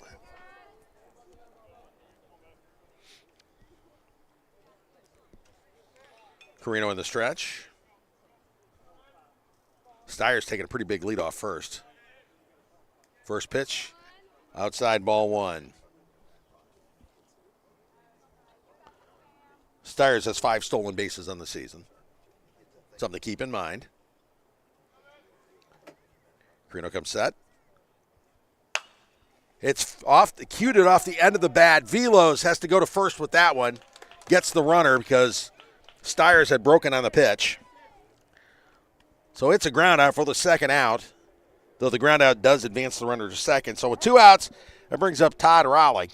It looks like we're going to have a pinch hitter.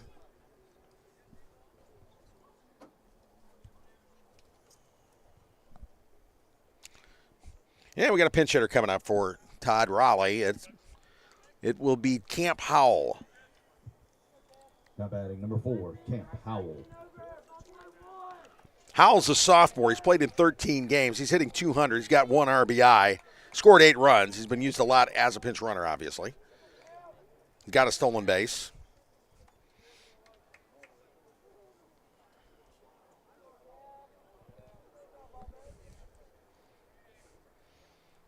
Carino comes set. The first pitch to Howell. Fastball outside, or something off speed, outside corner, strike 1. 0-1 on Camp Howell. Pinch hitting here in the 6th.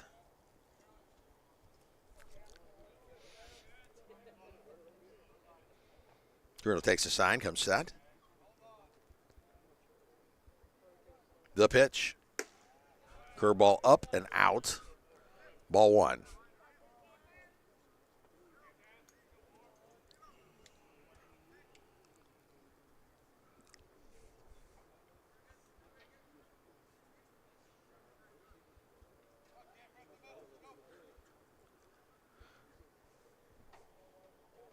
Stiers taking a pretty good lead off second. Pitch.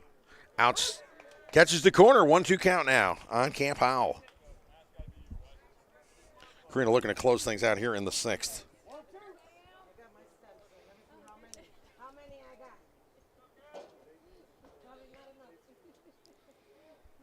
Here's that 1-2 pitch. Outside, ball 3, but a caught stealing, baby. Levi Thompson guns Will Stiers trying to steal third base, and that ends the inning. In the inning, no runs, no hits, no errors, nobody left on base. After 5 1/2 innings, Pacelli 6, Strong Rock nothing. You're watching Vikings baseball on Georgia Alabama Sports Live.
All right, here we are back at Dynamo Field. A pitching change for Strong Rock.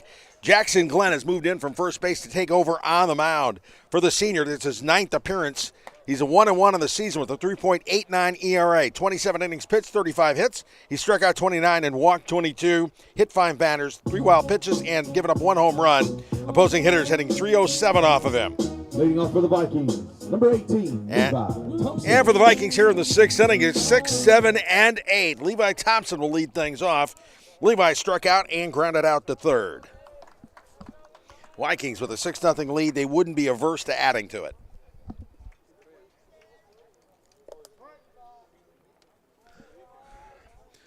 The left-hander winds, and Glenn's first pitch. It's right down the middle, strike 1.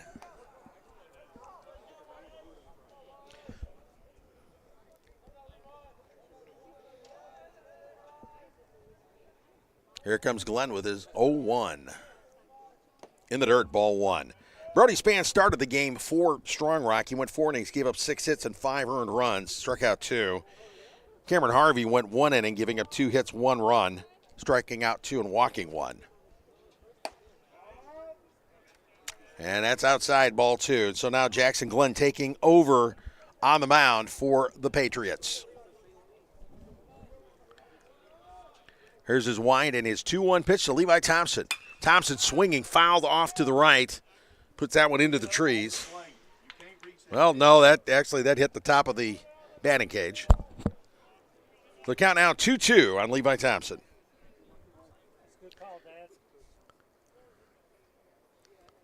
The pitch. Check swing. Did he go? He did not. So it's ball 3. Full count now on Levi Thompson. Vikings looking to earn a split here in this doubleheader after dropping game 1 8-2. Coming out strong here in game 2.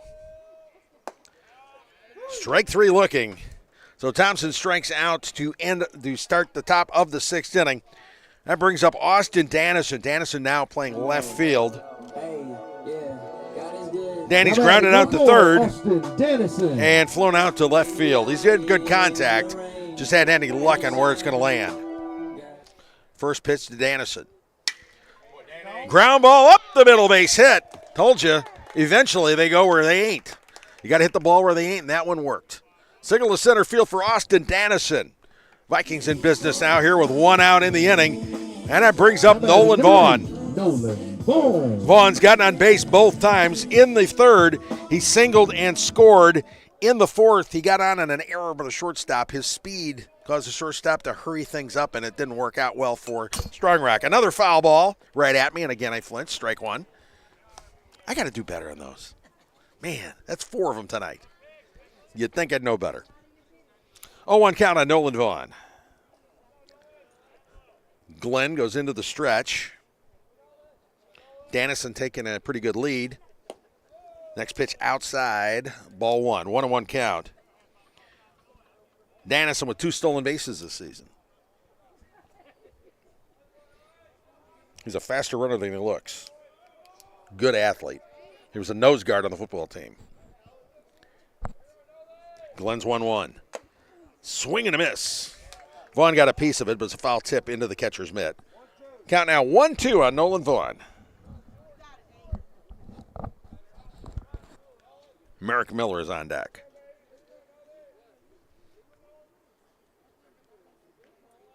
One-two delivery. And it hits Vaughn. Hit by pitch. That's the 5th time Vaughn has been hit by a pitch this season. No, it's the 6th time because they hit it once in the first game. Number 3, Merrick Miller. So now runners on first and second with 1 out, and Merrick Miller comes to the plate. Miller singled to right and scored in the 3rd, and then he flew out to left in the 4th. First pitch fouled off. It's probably going to hit the roof of the church. It must not have. I didn't hear a boom. So strike 1 to Merrick Miller. Miller, of course, starting pitcher, went 5 scoreless innings, gave up just 3 hits and struck out 8. He had a great outing on the mound. He's not a bad outing at the plate so far. He'd like to add to his 1-for-2 night, especially with runners on first and second. Miller with 11 RBI on the season. Glenn comes set. The 0-1. Up at the letter, strike 2 rather. 0-2 count now, Merrick Miller. Miller would like to add to this lead here. Good opportunity. Here's the 0-2. A little bit high, taken for ball 1. 1-2 count on Merrick Miller. Miller in plate protection mode now. Choking up with the bat just a little for better bat control.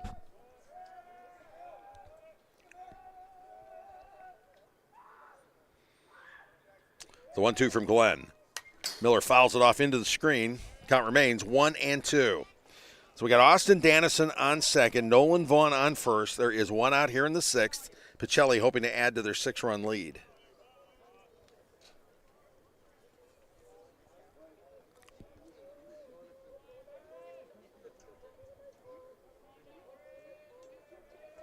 The pitch. Miller right at first baseman. Tag to first. So Miller grounds out, but the runners both advanced. They weren't able to get a double play on that. So second and third now with 2 outs, and that brings up Jacob Velos. Jacob's had himself a pretty good night already. He's got a 2-run double in the 3rd, and he doubled and scored in the 5th. Now batting, number 6, Jacob Velos.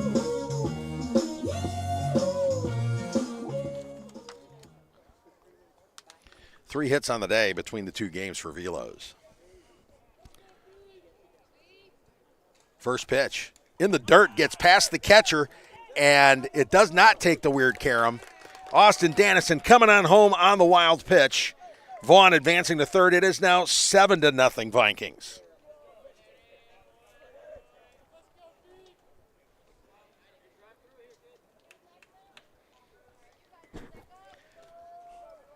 So now we've got Nolan Vaughn on third. 2 outs here. 1-0 count on Jacob Velos. The pitch. Outside, ball 2.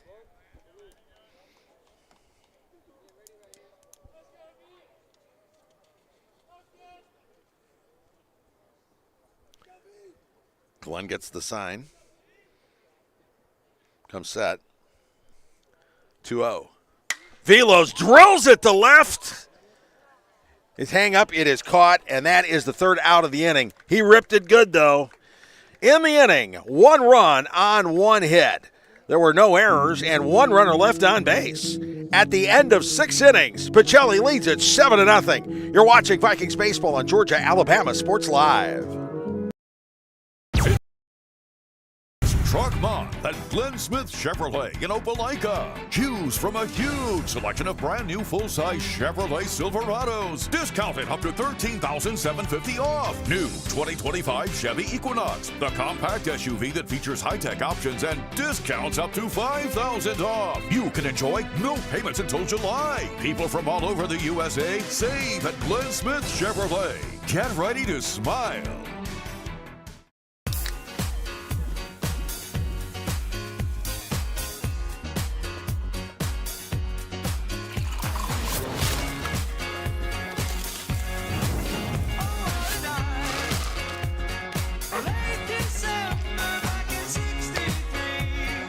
Get your grills out this summer with Pepsi, the official beverage of Girls Night Out.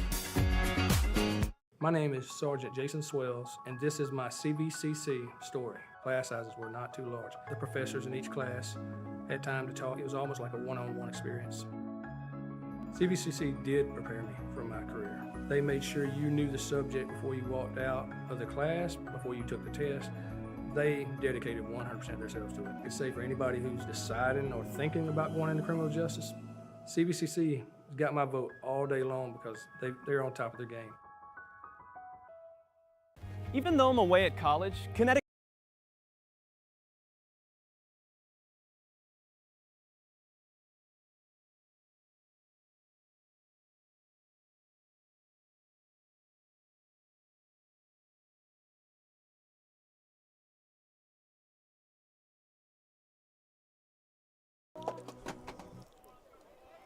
Back at Diamond Field for the top of the 7th inning. The Pacelli Vikings leading this one 7-0. Looking to close the door and finish things off and earn a split in this doubleheader with Strong Rock. Leading things off will be Camp Howell, who was pinch hitting for Todd Rowley when the caught stealing ended the inning in the 6th. Howell taking the first pitch from Cam Carino outside for ball 1. Howell, a sophomore. This is his 14th game. He's hitting 200 with an RBI. Next pitch, Howell fouling it off into the other parking lot, the one I park in. How dare he? That's it out, so strike 2.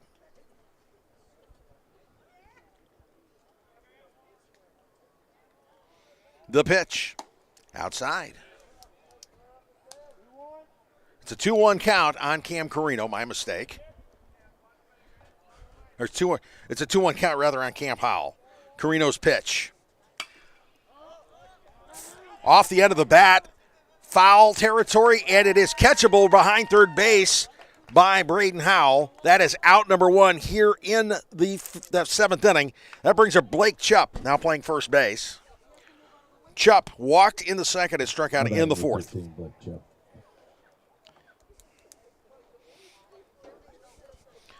Carino looking to finish things off here. 2 outs away. Here's the first pitch to Chupp. Breaking ball up a little bit high, ball 1.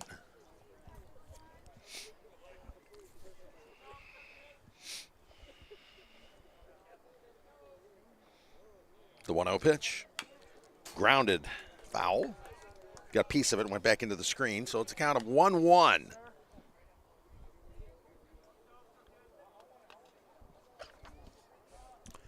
Chupp, of course, finished things off in game 1 on the mound. Pitched 2 innings, did a good job. Next pitch, curveball, popped up around second base. Jacob Velos calls for it, makes the catch, actually behind the second baseman. Velos went a long way for that one. That is out number 2. And now they're down to the last at bat. And that brings up Cameron Harvey. Now batting number 3, Cameron Harvey. Harvey playing second base after coming in a pitch in the 5th. First pitch, breaking ball up a little high. He ducks, ball 1. This is not a save situation for Cam Carino. He does lead the team with 2 saves, of course. The pitch, fouled off into the screen, strike 1. And, of course, it took it out. Those fouls into the screen, they do bad things to our camera, I tell you. Here's the 1-1. Line to left field, and it drops in for a base hit.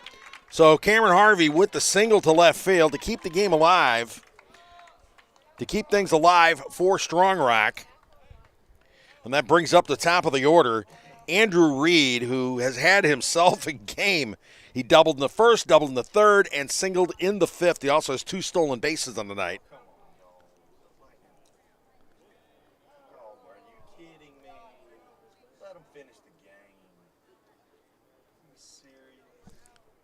All right, we're having a little conference out on the mound.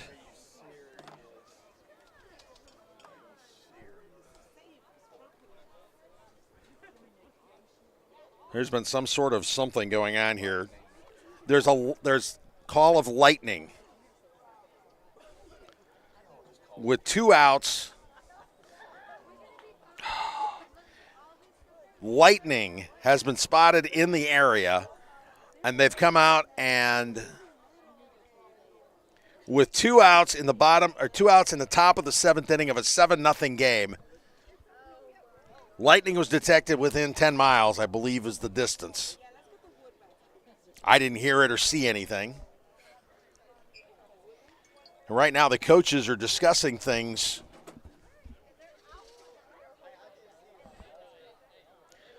Well, according to radar, there are 2 or 3 lightning strikes, 1 out towards Smith Station, 1 in North Columbus, up along the Harris County line, and another one north of the North Bypass, up along 27, up by Northside High School. The coaches and the umpires right now are meeting, and we're going to try to see exactly what's going to happen here. Hey guys, will you please make an announcement that lightning is 6 miles away? The lightning is 6 miles away, so by rules, I believe, is a 30-minute delay. 30-minute delay? I think so. I'm discussing. I think it's a 30-minute delay. Don't go by on me. Lightning has been detected within 6 miles, so please seek shelter immediately. So, for the training staff.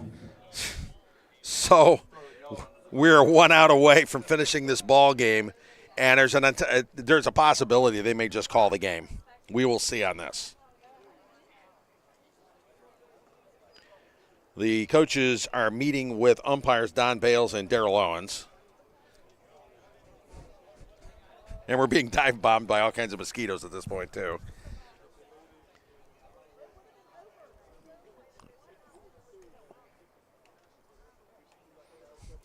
So we're going to have to wait and see what happens here as we go into discussion. I'm going to stick around. We might as well stick around here. Let's talk about what's happened in this ball game. The Vikings have had a great day at the plate. Jacob Vilas is 2 for 4, scored 2 runs, got 2 RBIs. He's got a pair of doubles. Cam Carino, 2 for 3, scored a run, has got an RBI.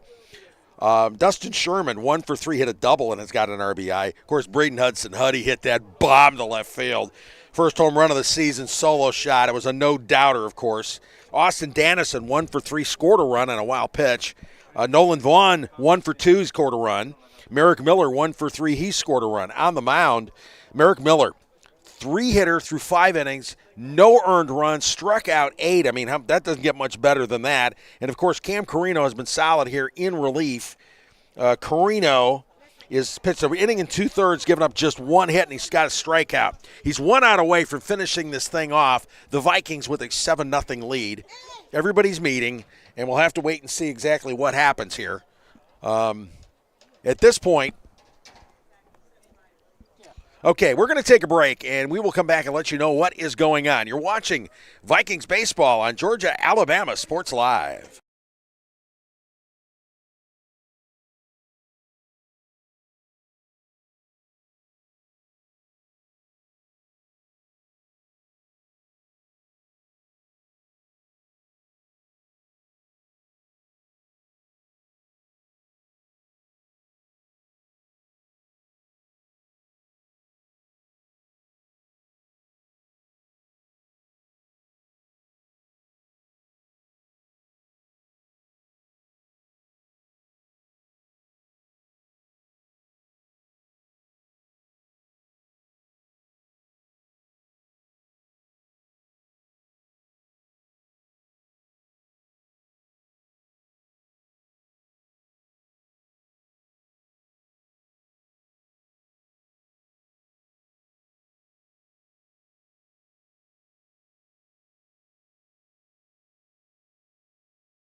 All right, we're back. That was a very short delay because the simple reason that they just called the ball game with 2 outs and a 7-0 game in the